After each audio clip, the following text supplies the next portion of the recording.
verre pour Gérard et merci, tu as réussi à faire que le pied tienne. J'espère. Ok. Voilà, alors on va commencer la rencontre. Et pour ceux qui ne connaissent pas l'UR, je fais toujours une petite présentation. D'accord. Je me disais, c'est formidable, l'imprimante s'est arrêtée.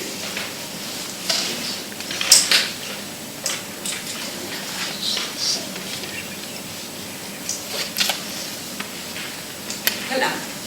Donc, merci d'être là. Merci aussi à Jean-Gabriel d'avoir accepté notre invitation et à vous toutes et tous de participer à la dernière rencontre 2025. On redémarre dès janvier nos rencontres, je vous dirai à la fin. Alors, la rencontre se déroulera de la façon suivante. Une très brève présentation de l'association qui vous accueille. Après, je présenterai notre invité qui dévoilera ensuite le contenu de ce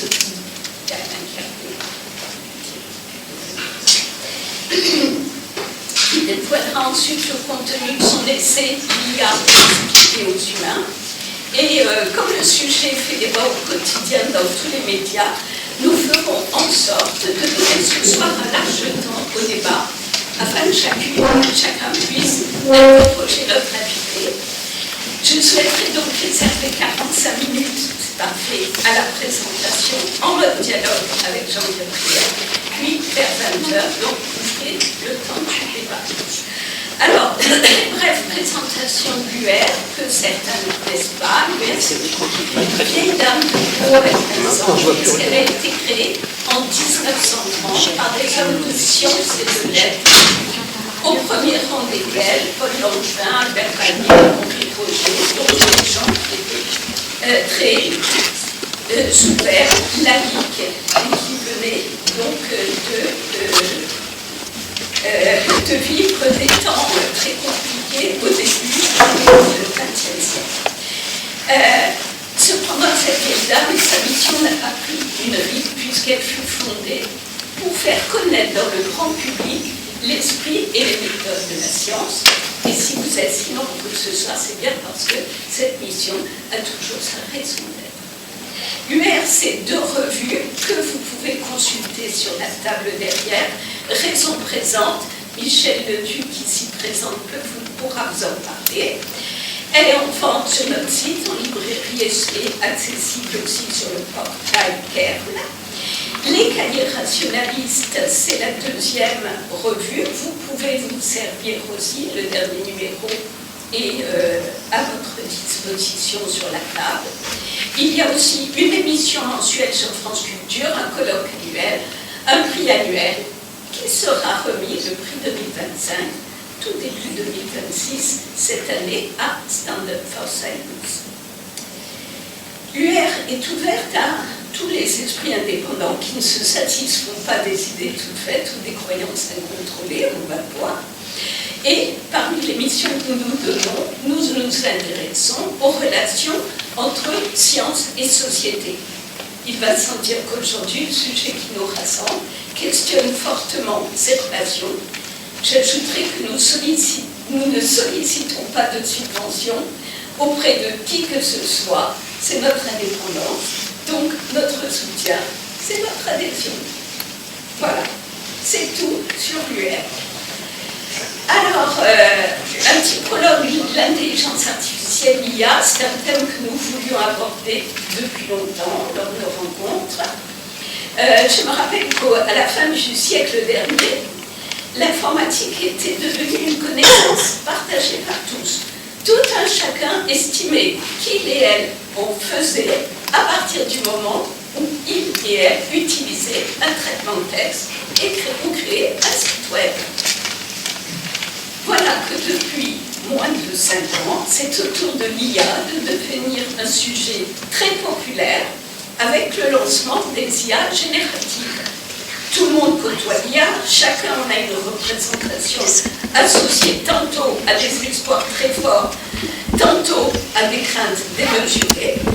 Il y a un enthousiasme sans limite pour ceux qui ont adopté ChatGPT dès son lancement, et à contrario, il y a des associations anti-IA qui se créent. En fait, quelle représentation faisons-nous de cette IA, de ces IA auxquelles on s'adresse comme on le ferait avec un humain, et qui vous répondent bien souvent en utilisant le pronom je. Entre écran, chatbot, robot, humanoïde, l'IA progresse si rapidement que nombreux sont ceux qui se demandent ce qu'elle va finir par pouvoir faire. Alors, sommes-nous vraiment dans ce monde qui se mettrait en marche de façon incontrôlée et incontrôlable? Et si là encore, tout venait du fait que l'on ne sache pas d'où vient l'IA et comment ça marche. Alors, pour parler de ces relations entre cette science a priori nouvelle, de ces technologies multiformes et de l'influence de l'IA sur notre société, nous recevons Jean-Gabriel Ganassia. Donc Jean-Gabriel, j'ai mis le vous, mais il m'a dit que je pouvais tutoyer, on se connaît depuis, on n'a pas calculé. Voilà. Alors, au cours... Mais certains m'ont dit, ça fait mieux de vous voyez le conférencier d'invité.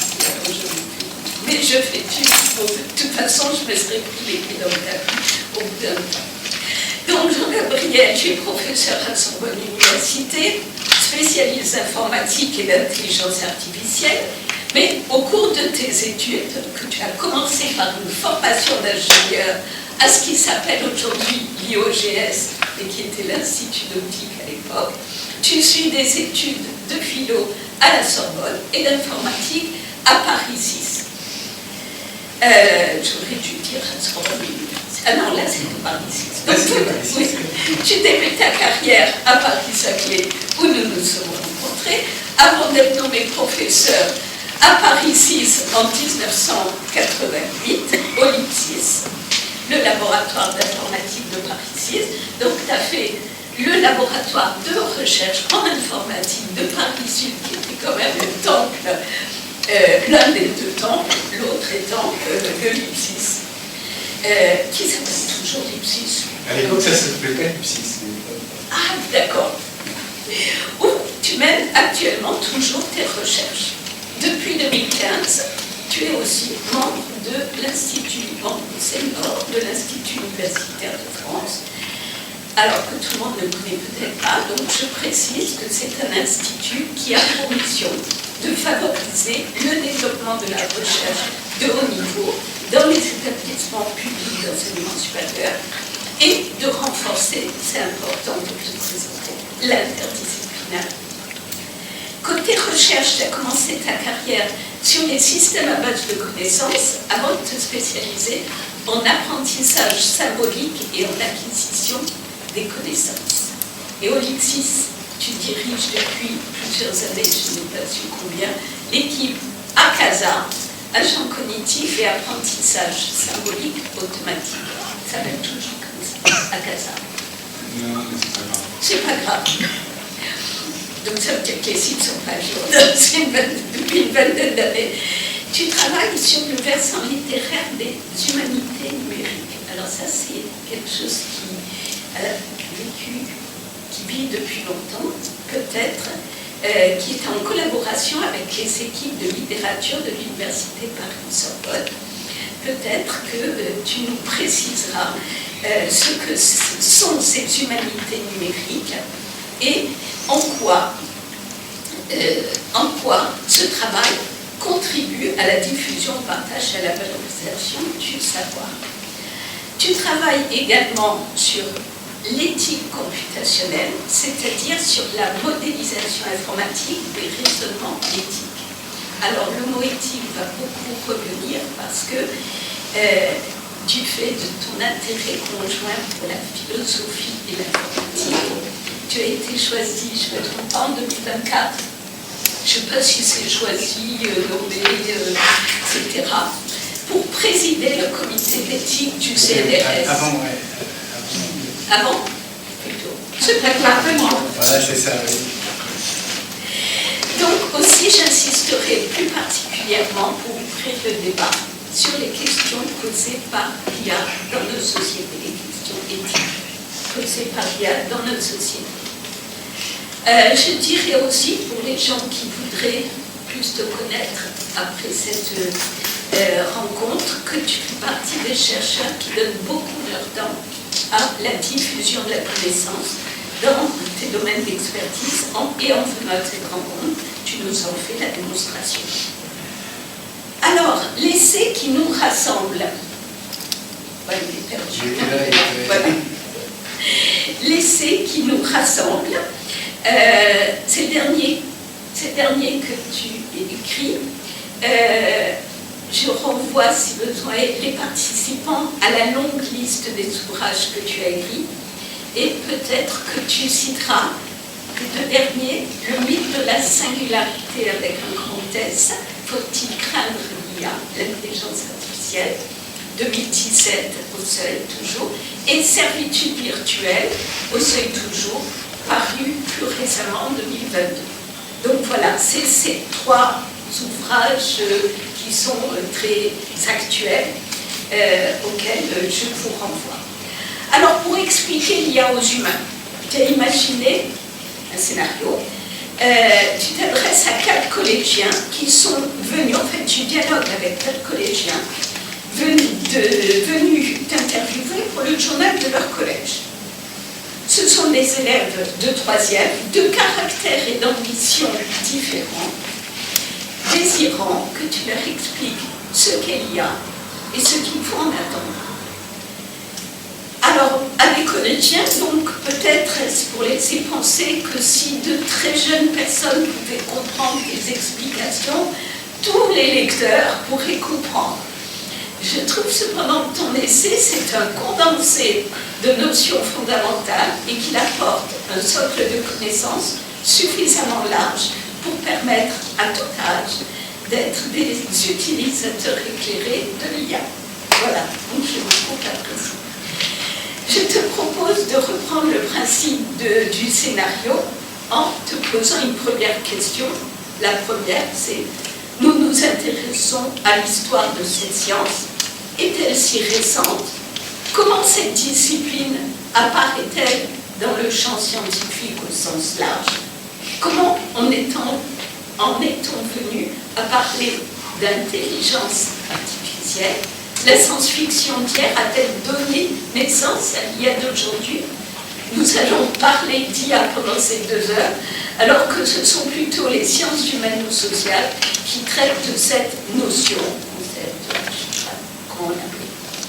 La formation pluridisciplinaire va certainement nous guider pour emprunter des ponts entre ces champs disciplinaires. Et je te laisse répondre à cette première question. Cette dénomination récente, ChatGPT, très ancienne, ou au contraire, voilà. Peut-être, pourquoi j'écris ce livre? Parce que c'est pour répondre à cette question que j'ai écrite. Je me suis rendu compte qu'avec les succès récents de l'intelligence artificielle, on en parlait un peu partout dans les médias, et que se produisait un phénomène un peu analogue à celui qu'on a vu au moment du Covid. Je me souviens très bien, on était avec Michel, les premiers jours, on était enthousiastes. On s'est dit, il y a tellement de scientifiques dans les médias, enfin, on n'était pas enthousiastes du Covid, mais on s'est dit, il y a beaucoup de scientifiques dans les médias, ils vont apporter la bonne parole. Tout le monde va savoir ce que c'est, ça va tout changer. Et puis, au bout d'une semaine, je veux dire, on a été vraiment effondrés, parce qu'on a vu que c'était l'inverse. C'est-à-dire que plus il y avait de scientifiques dans les médias, plus le jeu médiatique l'emportait sur la volonté d'explication, et on mettait face à face des scientifiques qui étaient en opposition. On allait chercher quelqu'un qui n'était absolument pas spécialiste du domaine, avec un spécialiste, et bien sûr celui qui n'était pas spécialiste, on avait la faconde et le verbe haut, et il en remontrait au spécialiste pour lui expliquer qu'il ne savait pas du tout de quoi il parlait, et que vous vous souvenez très bien de ça. Alors c'est un peu ce qui se produit avec l'intelligence artificielle. Donc, on en parle beaucoup, alors depuis longtemps, mais on en parle surtout depuis ChatGPT, c'est-à-dire fin novembre 2022. Et dans les médias, il y a énormément d'émissions aujourd'hui. Il n'y a pas presque une semaine, ou même une journée, hein, sans qu'on parle d'intelligence artificielle, ce qui est bien sûr très différent de ce qui se produisait auparavant, et on fait venir des personnes qui, alors soit n'y connaissent pas grand-chose, soit sont des espèces de prophètes de la modernité, hein, et qui nous chantent un futur inénarrable, hein, je vous donnerai des noms tout à l'heure, si vous voulez, soit bon, sont des ingénieurs mais qui n'ont pas de vue d'ensemble sur le sujet. Et les enseignants sentent bien que les élèves utilisent et ils ont besoin de comprendre ce que c'est. C'est pour ça que j'ai écrit ce livre. Je me suis dit, il faut que je permette aux enseignants de philo en particulier, mais aussi de sciences, comprendre quels sont les concepts de base à l'origine. C'est pour ça que ça me fait très plaisir ce que tu as dit. Donc pour ça, bien sûr, c'est un dialogue imaginaire avec des collégiens. L'idée, c'est qu'ils couvrent un peu toutes les possibilités, même leur prénom, hein, ça à l'époque, le monde entier, hein, ils sont 2 garçons, 2 filles. Cette idée. Et c'est un peu une idée socratique, hein, c'est-à-dire qu'ils posent des questions, je réponds par des questions. Et alors, la première question, bien sûr, répondre à la question qu'il posait, c'est qu'est-ce que c'est que l'intelligence de l'intelligence artificielle? Parce que très souvent, on nous dit, ah ben la machine n'est pas intelligente, hein, ou c'est impossible. Moi, je me souviens que j'avais écrit il y a très longtemps un dictionnaire, j'avais participé à un dictionnaire des sciences avec Michel Serres, scientifique, et ensuite j'avais fait un dictionnaire spécial de l'informatique. Et c'est vrai que souvent, quand on parlait d'intelligence artificielle, on me disait, est-ce que vous y croyez? Et c'est quand même un peu surprenant, parce que Michel, tu es physicienne, vous êtes chimiste, personne ne va demander à Alain, est-ce que vous croyez en l'astrophysique, ou est-ce que vous croyez en la physique? C'est incongru. On va au labo, on fait nos expériences, on fait nos papiers, c'est pas une question de croyance. Donc qu'est-ce qu'il y avait derrière? Et je me suis dit, en réalité, c'est parce qu'il y a un malentendu. Ils pensent qu'on veut donner un esprit à une machine. Donc ça m'a conduit, et c'est ce que je rappelle ici, à préciser que le terme intelligence est éminemment polysémique. Et qu'il y a au moins 4 définitions que je vais essayer de rappeler ici, parce que c'est ça qui va permettre de comprendre ce qu'est l'intelligence artificielle, et ensuite de comprendre l'histoire de l'intelligence artificielle. Alors, ces 4 sens, le premier, c'est le plus ancien, c'est l'esprit, effectivement. Et au XVIIe siècle, des philosophes comme Jean-Baptiste Vico, quand ils parlent de l'intelligence, ils parlent de l'esprit. Il y a une philosophie de l'esprit, à l'époque c'était une philosophie de l'esprit. Les philosophes n'ont plus vraiment utilisé ce terme, sauf que je vous explique pourquoi à la fin du XIXe siècle. Et puis il y a une deuxième signification, alors, qui naît à la fin du XIXe, qui est l'ingéniosité. Quand vous dites en classe qu'un élève est intelligent, et qu'un autre est moins intelligent, vous devez dire qu'il est astucieux. Ce qui veut, bien sûr, dire que ça se distingue du premier sens. Car même celui qui n'est pas intelligent, vous ne lui déniez pas l'esprit. Même, vous pouvez dire, c'est un mauvais esprit. Donc, c'est un deuxième sens. Alors, il y a un troisième sens, et j'insiste parce que, je le rappelle, il y en a peut-être d'autres d'ailleurs, il y a un troisième sens qui est important parce que c'est souvent lorsque les deux savants racontent, ils disent, ah ouais, mais c'est une mauvaise traduction en anglais, parce que en anglais, il y a intelligence service, natural intelligence, et donc ça veut dire le traitement de l'information. Alors, c'est faux pour 2 raisons.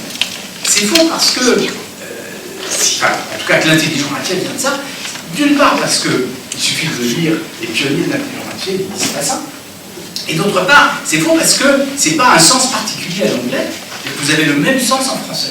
On l'a oublié, mais par exemple, vous savez qu'il y a crime d'intelligence avec l'ennemi, ça veut dire qu'on fait fuiter de l'information.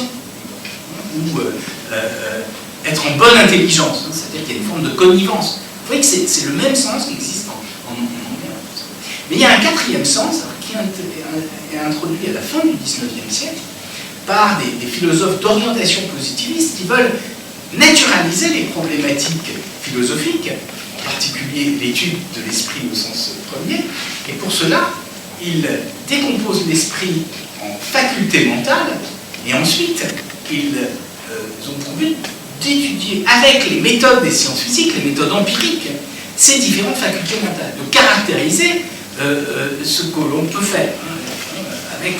alors, quelles sont ces facultés mentales? C'est la perception, la connaissance des objets, la mémoire, l'apprentissage, le raisonnement, la communication, la décision. Enfin, vous voyez, c'est un champ très large. Bien sûr, on peut essayer d'analyser la façon dont les hommes perçoivent, jusqu'à quel point ils perçoivent, et comment ils perçoivent les couleurs, comment ils perçoivent les sons, etc.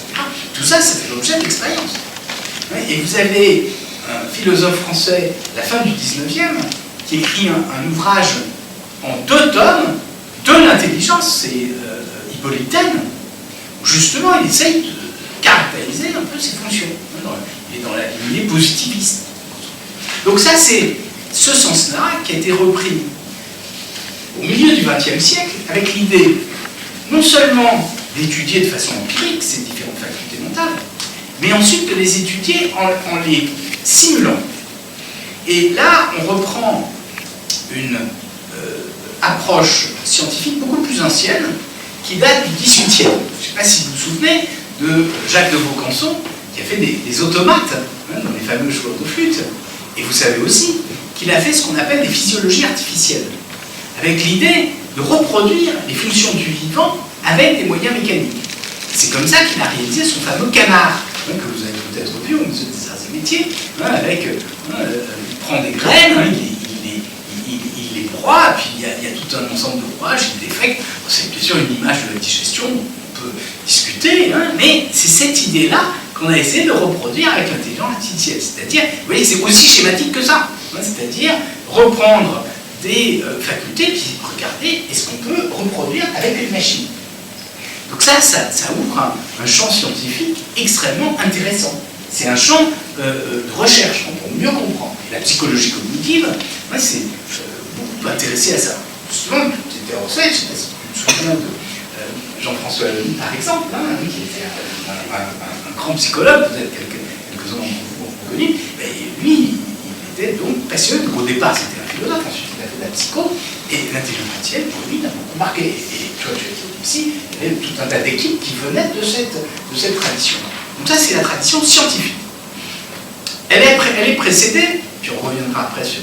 Elle est précédée d'autres traditions, c'est-à-dire que cette idée de simuler le raisonnement est beaucoup plus ancienne.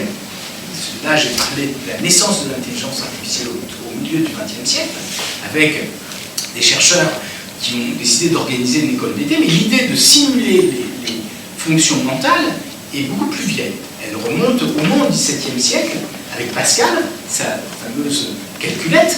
Il le dit lui-même, il dit cette machine fait des effets qui s'approchent plus de la pensée que tout ce que font les animaux. Ensuite, avec Leibniz, qui veut faire de la démonstration automatique avec les machines. Ensuite, je passe les détails, mais vous en avez plein, au 19e, par exemple, Stanley Gibbons ou Babbage, mais surtout, au milieu du XXe siècle, un peu avant l'IA, vous avez la naissance de la cybernétique. C'est essentiel parce que c'est à ce moment-là où on travaille sur la notion d'information. Alors là, c'est très nouveau. C'est-à-dire qu'avant, on fabriquait une machine physique pour simuler les raisonnements, fabriquer une calculette. Là, on essaie de le faire avec des flux d'informations. Donc ça donne naissance, entre autres, au réseau de neurones formels. Donc ça commence en 1943. Il y a un enthousiasme assez grand. Il y a des réunions interdisciplinaires. Ça passionne les intellectuels. En France, ça a eu beaucoup de succès d'ailleurs. Même si c'est un succès plus limité que celui qu'il y a aujourd'hui, mais dans le milieu intellectuel, c'est extrêmement fort. Et puis, ensuite, il y a un petit désintérêt, et surtout, il y a naissance de l'intelligence artificielle, donc en 56. Alors pourquoi est-ce qu'on attend 13 ans pour que l'intelligence artificielle naisse, et pourquoi est-ce qu'on crée l'intelligence artificielle? C'est une question ouverte. Et moi, j'avais entendu dire qu'il y a des raisons un peu empiriques, contingentes. L'homme qui était à l'origine de la cybernétique, Norbert Wiener, et surtout, paraît-il de sa femme, avait une personnalité peut-être un peu autoritaire. Et donc des jeunes gens ont voulu un peu s'affranchir de sa tutelle.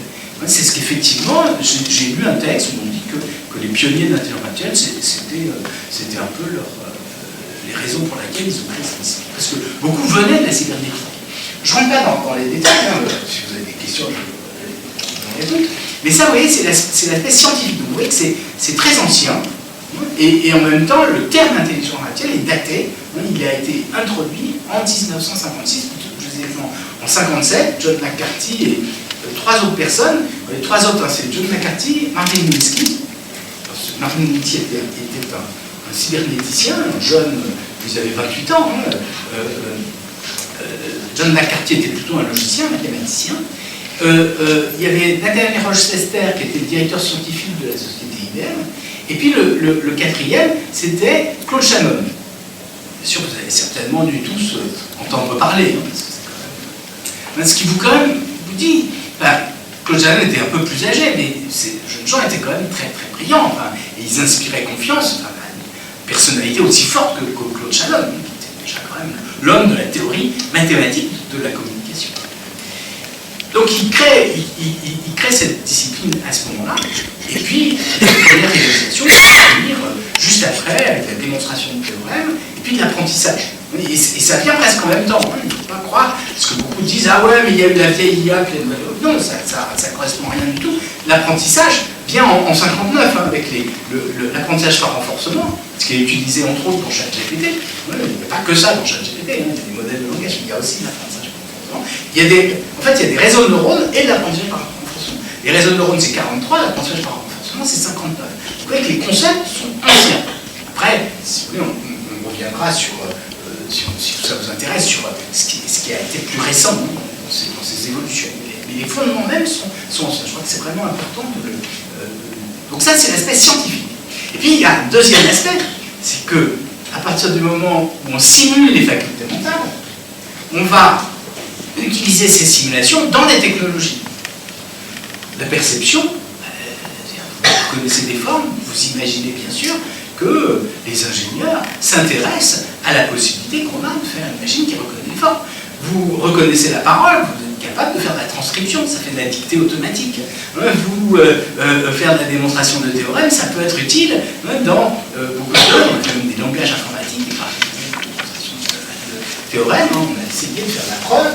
Et puis la communication, alors bien sûr, le traitement du langage naturel, ça a changé la linguistique. La linguistique, aujourd'hui, elle n'a plus rien à voir avec ce qu'elle était avant.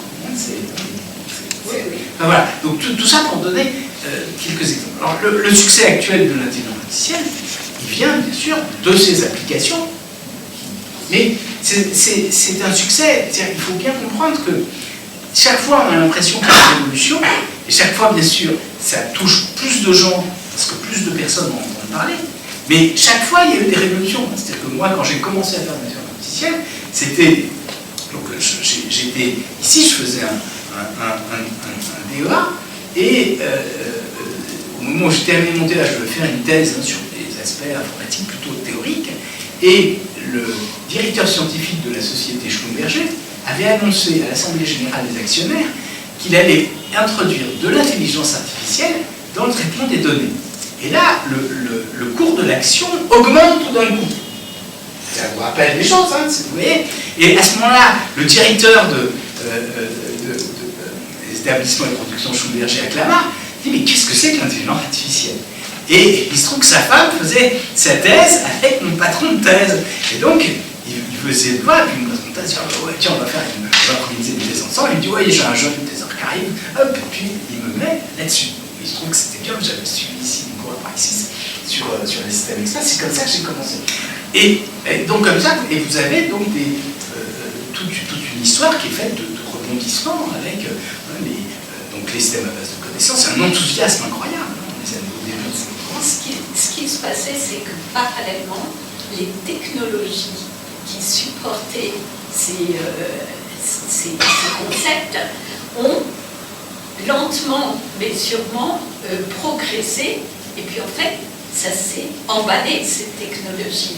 Donc il y a les deux choses qui viennent... Il y a les deux choses, parce que donc ensuite, il y a eu les systèmes experts, puis ensuite il y a eu la renaissance des réseaux de neurones formels.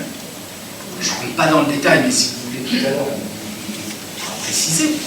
En 86, et donc on avait des algorithmes d'apprentissage pour les réseaux de neurones formels, et puis on avait besoin de faire l'apprentissage, parce qu'on voulez, le début du web, vous voyez, c'est 89. Et très vite, on se rend compte que l'économie du web, ça va être lié au traitement de grandes masses de données. Parce que ce qu'on souhaite, c'est faire de la publicité ciblée, c'est récupérer toutes les miettes d'informations individuelles pour essayer de profiler et ensuite de faire de la recommandation. Et toute l'économie du web, l'économie du gratuit, repose sur ce principe-là. Et les techniques d'apprentissage se sont perfectionnées à ce moment-là. Les réseaux de neurones formels marchaient, mais ils étaient trop lents. Ils marchaient avec 50 neurones. Et donc, on a utilisé d'autres techniques d'apprentissage. En particulier, à partir de 92, on a fait des théories de l'apprentissage statistique, et plus personne n'a fait des réseaux de neurones à partir de 92. Et sauf un breton acharné, Yann Lequin, qui a eu sa thèse d'ailleurs ici, dans cette université, et qui travaillait au Bell Labs, et qui continuait. Bon, après, il a fallu attendre 2010 pour qu'on se réintègre. Ça fait quand même 2012. Ça fait 20 ans entre 92 et 2012, vous voyez, pendant lequel plus personne ne faisait des réseaux de neurones formels, sauf trois pelés dans mais il y avait d'autres techniques d'apprentissage, et c'est à ce moment-là que la notion de masse de données, big data, est née, au début des années 2000. Donc, et à ce moment-là, bien sûr, on utilisait la puissance des machines pour traiter de très très grandes masses de données. Et ensuite, il y a eu le renouveau des réseaux de neurones formels, avec ce qu'on appelle l'apprentissage profond. Et puis ensuite, l'IA générative, on pourra en parler après. Voilà, c'est effectivement, c'est de voir qu'il y a toujours une histoire en fait. Les choses ne naissent pas comme ça, elles couvent dans les labos. Je voudrais quand même dire que dans les années 80-90, il ne fallait pas dire qu'on faisait de la recherche en IA, parce que c'était... ça fait quoi finalement? Les résultats n'étaient pas pour le grand public. Donc, il y avait d'autres choses, la robotique, ceci, cela. Et puis, tout d'un coup, maintenant, si dans un projet à l'ANR, européen, etc., on ne met pas IA partout à toutes les lignes, on est vraiment en dehors du coup. Ça, c'est sûr. C'est Catherine Lachaud, il y a quelques années, elle me dit, ça y est, maintenant je mets IA partout. Voilà. Donc, voilà, alors après, est-ce que tu peux nous dire, par exemple, donc là on a défini, on a campé le décor, il y a eu avant les IA génératives, c'était quoi? Tu as parlé les applications de l'IA. Oui, alors là, c'est-à-dire que le grand public pouvait voir. C'est très intéressant parce que je me souviens que dans les années 90, je parle, à la fin des années 80, on me disait l'IA ça marche pas. Et je me suis rendu compte après que le monde allait être transformé par l'intelligence artificielle. Et il y a deux types d'applications que tout le monde utilise et qui sont de l'IA, qui viennent de l'IA. La première sont les langages orientés objets. Alors, pour ceux qui programment, je ne sais pas si on a quelques-uns qui programment ici, mais la plupart des langages de programmation aujourd'hui sont dits objets, et ces objets viennent de l'intelligence artificielle, en particulier de l'intelligence artificielle sémantique. Mais surtout, il y a une autre application de l'intelligence artificielle que tout le monde utilise, sans savoir, et je dis un peu comme M. Jourdain, fait de l'IA sans le savoir, parce que vous savez que le web, c'est le couplage des réseaux de télécommunications, qui ne sont pas proprement parlé d'IA, avec un modèle de mémoire. Je vous l'ai dit, la mémoire, c'est une faculté mentale, et un modèle de mémoire qui a été réalisé avec des techniques d'intelligence artificielle. Ce modèle de mémoire, c'est l'hypertexte. Alors, quelle était l'idée? C'est un philosophe, d'ailleurs, qui s'appelle Ted Nelson, qui, en 1961, donc il écrit son premier bouquin, il raconte qu'il peine un peu à aller jusqu'au bout, et ensuite, il suit l'été un cours, en 61, d'une société qui s'appelle IBM. Et alors, bon, il trouve que c'est formidable, cette nouvelle machine, et il dit, je vais essayer d'utiliser ces machines pour me démêler les idées, pour les mettre à plat. Et il dit, je vais décrire ce qu'il y a dans ma tête. Je vais faire ça pendant les 2 ans qui viennent, et après j'écris mon prochain livre avec. il a du mal, ça ne marche pas comme il veut. Et il se replie sur quelque chose de plus simple. C'est un texte qui est enrichi de liens entre les parties du texte. C'est un peu comme dans notre mémoire, ça fait des liens entre les choses, et il appelle ça hypertexte. Alors cet hypertexte, il le programme avec des techniques d'intelligence artificielle, et en particulier, et ça veut dire quelque chose, il utilise la programmation en liste. C'est-à-dire des langages de programmation tels qu'ils ont été conçus par le pionnier de l'intelligence artificielle, John McCarthy. Ceux qui se souviennent de cette époque, on n'utilise plus beaucoup ce langage, mais et donc, il réalise ça, quelques personnes s'intéressent à ce genre de choses pour les bibliothèques, etc. Ensuite, dans les années 80, Apple développe un logiciel qui s'appelle HyperCard, qui utilise ce principe. Ouais, peut-être certains d'entre vous s'en souviennent. Et puis surtout, en 89, au CERN, à Genève, alors, on dira un Européen, à l'époque il était européen, maintenant il ne l'est plus parce qu'il est anglais, hein, donc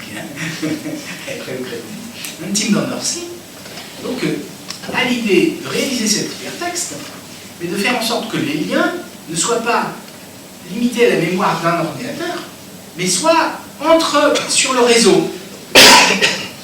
Et c'est cette invention donc, qui va programmer, qui va être la toile.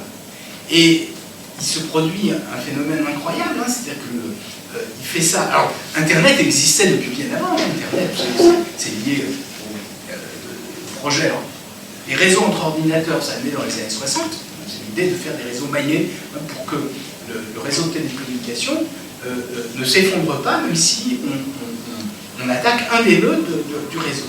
Donc ensuite, ça c'est les tout premiers protocoles. Ensuite, il y a un protocole dans les années 72 qui va être une espèce de protocole au protocole, c'est une norme générale pour tous les protocoles, ça s'appelle l'Internet.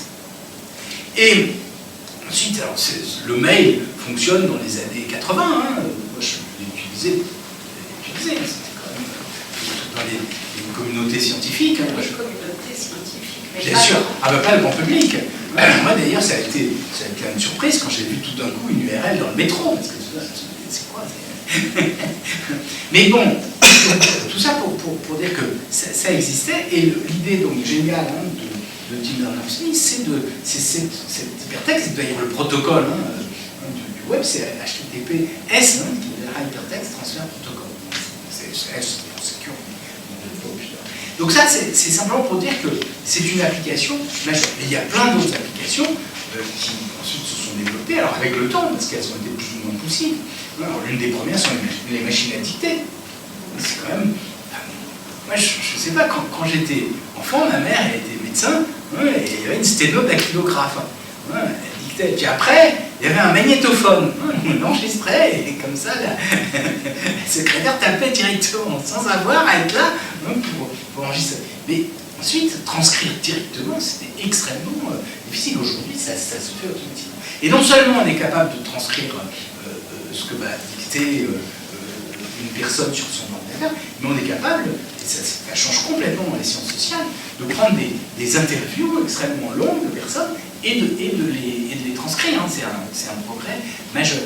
Donc ça, c'est un exemple. Dans le domaine médical, il y a un nombre d'applications extrêmement important. C'est à la fois les systèmes d'information hospitaliers, les systèmes, l'accès à la littérature médicale est totalement changé.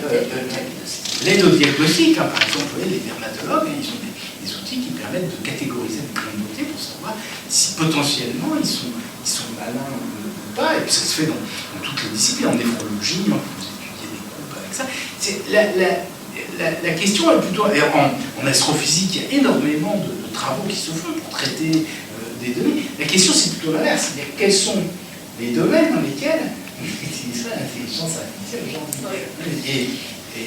Alors, mais ça, c'était... tu parles d'astrophysique, etc. C'était avant 2020. Ah oui, bien sûr. Oui, c'était avant l'IA générative. C'était de l'apprentissage machine. Hein, souvent d'ailleurs d'apprentissage profond, mais peu importe. Hein, ça a évolué avec le temps.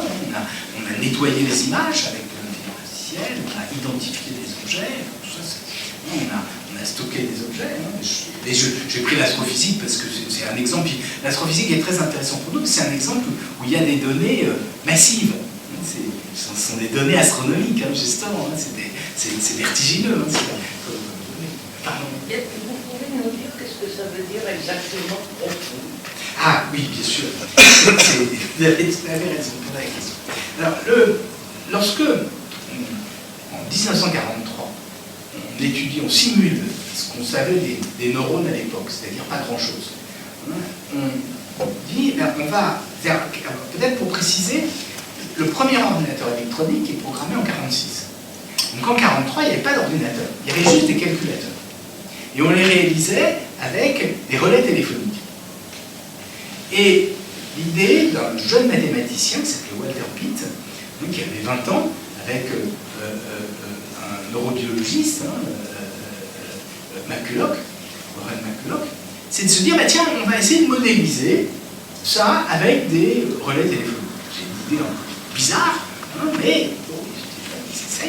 Et l'idée, c'est qu'on va mettre donc les neurones, c'est comme des relais téléphoniques, et les connexions entre neurones, c'est comme les connexions entre les connexions entre les relais téléphoniques, c'est comme les connexions entre neurones. Alors on sait que ces connexions, elles sont plastiques, c'est qu'elles laissent plus ou moins passer un flux nerveux. Donc on va modéliser ça en disant, ben, on va avoir des connexions avec un poids. Et on fait ça avec des automates à somme. Et ensuite ici, ben, on démontre que si on met ces automates en 3 couches, on peut réaliser n'importe quelle fonction logique. C'est un résultat théorique fort intéressant. Mais ça ne sert pas à grand-chose. Alors au début, c'est enthousiaste, parce qu'on se dit qu'il fait le pont entre l'ingénierie, les neurosciences, ce qu'on savait à l'époque, et puis la logique, c'est-à-dire les lois de la pensée. Donc tout le monde s'enthousiasme, il y a plein de réunions qui se font.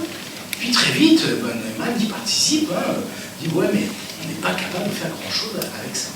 Et donc, à ce moment-là, on se dit, là, ce qu'on va essayer de faire, c'est... Parce qu'on ne sait pas si on a une fonction logique particulière, comment adapter les poids de connexion pour la réaliser. Alors, on se casse le nez là-dessus, et en particulier, avec les premiers ordinateurs, on se dit, bah, tiens, on va peut-être trouver un algorithme qui va adapter les poids. Donc, on prend des entrées, des sorties, puis on essaie de... C'est difficile, on a du mal. On arrête, et en 1958, il y a quelqu'un qui imagine faire ça sur des automates à 2 couches. Une couche d'entrée, une couche de sortie, une couche de connexion. Il appelle ça, il dit, c'est comme une rétine, il appelle ça un perceptron. Ça marchote, mais surtout, j'ai dit, à 3 couches, on peut réaliser n'importe quelle fonction logique. À 2 couches, on ne réalise pas n'importe quelle fonction logique. Et très tôt, les scientifiques disent, oui, c'est pas possible. Et on démontre qu'on est limité à des fonctions qui sont caractérisées comme étant linéairement séparables, c'est-à-dire pas grand-chose. Et ça donne naissance à un livre qui est écrit en 1969, qui jette un coup d'arrêt complet au réseau de neurones formels. On arrête, plus personne n'en fait. Jusqu'à ce que des physiciens s'emparent de la chose et essayent d'utiliser les théories sur la dynamique de la physique statistique pour étudier la dynamique de ces réseaux de neurones formels. Et donc, ils arrivent avec ça à généraliser le perceptron sur n couches. Et en particulier, l'un de ceux qui fait ça s'appelle Geoffroy Hinton. Geoffroy Hinton donc, avec Yann Lequin aussi, il a fait de son côté, enfin, ils étaient quelques-uns à le faire, en 86. Et donc Hinton était dans son coin, bon ça marchait assez bien, comme je vous l'ai dit, après au bout de quelques années, plus personne n'utilisait des réseaux formels, donc on l'avait un peu oublié. Et ensuite, il a fallu attendre 2024 pour qu'il ait le prix Nobel en physique. C'est quand même drôle, parce que c'est vraiment pas de la physique. Enfin bon, c'est une utilisation des théories mathématiques de la physique. Je ne sais pas ce que les physiciens en pensent, mais c'est un peu bizarre. Mais donc pour l'instant, on est juste sur des réseaux à 3 couches. Et puis, ça ne marche pas. Sauf, comme je vous l'ai dit, il y a quelqu'un qui fait, et on se dit, on va utiliser, pour ceux qui connaissent un peu les questions de traitement du signal, on va utiliser des couches, on va figer les poids de connexion pour faire des opérateurs, des opérateurs de filtrage et des opérateurs de convolution. Et ça, c'est vraiment très important en optique. Hein. Et donc, ils disent qu'on va faire des réseaux avec plein de couches, dans lesquelles il y a des couches de filtres, des couches de convolution, et puis des couches qu'on apprend. Et ce qu'on appelle l'apprentissage profond, c'est ces réseaux avec beaucoup de couches. C'est tout. Donc, c'est pas très profond, c'est assez simple. Sauf que, bien sûr, ça marche très bien. Les résultats qu'on obtient, à partir de 2012, sont assez époustouflants. On a des concours où on traite des images, en particulier des pages de données ImageNet, et on met en compétition les différents logiciels d'apprentissage. Et là, il y a d'aucuns qui va avec son système, tout le monde se moque un peu de lui, et là où les participants obtiennent 20% d'erreurs, il obtient 10% d'erreurs. On regarde, est-ce qu'il a triché, et puis l'année d'après, il y a 3 équipes qui utilisent les mêmes techniques que lui. Et ils obtiennent la même chose. Il y a une réduction considérable. Et donc, 2 ans après, tout le monde utilise les réseaux de neurones profonds. Donc voilà ce que ça veut dire. C'est vrai que c'est important parce que on va voir après que ça va être réutilisé. Alors, là, on est encore avant les IA génératives. Ça résonne quand même au sens d'un raisonnement, je pense déjà. C'est cette intelligence artificielle où le raisonnement, c'est quelque chose qui arrive justement avec ces grandes masses de données. Alors, ça c'est une bonne question, parce que moi je pense que ça résonne déjà. On essaye, au tout début de l'intelligence artificielle, de simuler le raisonnement, au sens étymologique. Vous savez que le raisonnement, ça vient de la rationalité, c'est une division exacte. C'est-à-dire, on utilise la logique, on fait de la démonstration de théorème. Là, on est sur quelque chose d'autre. On est sur ce qu'on appelle de l'appariement, on est du pattern matching. Un motif d'entrée, un motif de sortie. C'est ça qu'on essaye d'apprendre sur ce réseau. Donc, en fait, il n'y a pas tellement de raisonnement dans ces réseaux. Alors, bien sûr, on essaye après d'interpréter la façon dont les résultats ont été obtenus, mais justement, on sort vraiment de l'aspect symbolique, et ça pose d'ailleurs des problèmes. C'est pour ça qu'ensuite, beaucoup travaillent sur les explications, parce qu'on peut obtenir des résultats. Par exemple, vous faites ça en médecine, vous dites, il y a des cas de figure où c'est pas gênant. Si vous reconnaissez un visage, de toute façon, nous, on ne sait pas pourquoi on reconnaît un visage. Quelqu'un, vous ne l'avez pas vu depuis 10 ans, croisé, vous ne savez pas, c'est parce qu'il a un gros nez, ou parce qu'il ça, c'est la même chose. Mais, et d'ailleurs, je ne sais pas si vous avez vu, le Grand Continent a publié un article cet été d'un psychologue, je ne me souviens plus de son nom, et qui commentait un article rédigé par Apple qui expliquait que les réseaux de neurones profonds, sur l'IA générative, mais peu importe, c'est un réseau profond, ne sont pas capables de faire de la résolution de problèmes. Plus exactement, ce qu'ils font, c'est qu'on montre, si vous prenez des réseaux de neurones profonds, vous avez sur le web, par exemple, des tests qu'on fait passer aux étudiants américains pour rentrer dans les grandes universités. Et là, le réseau de neurones a des très bons résultats. Parce que tout est en ligne, et donc il connaît le résultat, bon, il est capable d'apprendre. Et puis, ensuite, vous reprenez les mêmes exemples, et vous changez les paramètres. Et là, il s'effondre complètement. Donc, ça veut dire qu'il ne comprend pas très bien, il ne fait pas très bien. Donc, voilà, en réalité, non, il y a dans les réseaux de neurones formels et dans les IA génératives, il n'y a pas tellement de raisonnement, c'est bien un problème. Alors, comment ça fonctionne? Alors, c'est les IA génératives. Alors, ça commence un petit peu avant, mais je ne vais peut-être pas raconter toute l'histoire. Ça commence avec les images, la génération d'images. Mais je vais peut-être expliquer ce qui se passe avec le langage. La génération d'images, ça commence en 2014, avec ce qu'on appelle les réseaux antagonistes génératifs, qui fabriquent de nouvelles images. Mais pour qu'on comprenne bien, je voudrais parler de ce qui a vraiment marqué les esprits. C'est ce qui se produit un peu plus tard, en 2019, avec les premiers modèles de langage, et puis ensuite avec ChatGPT en 2022. Là encore, je crois que la généalogie était très intéressante. Alors, je vous ai dit, au départ, on a des réseaux de neurones à couches. Et il y a un paradoxe, c'est que quand on augmente le nombre de couches, on obtient des performances qui sont plutôt moins bonnes. Alors, ça a conduit, bien sûr, à avoir des réseaux qui sont plus tout à fait à gauche. C'est-à-dire à rajouter des liens entre les couches. Il y a un optimum sur le de gauche. Non.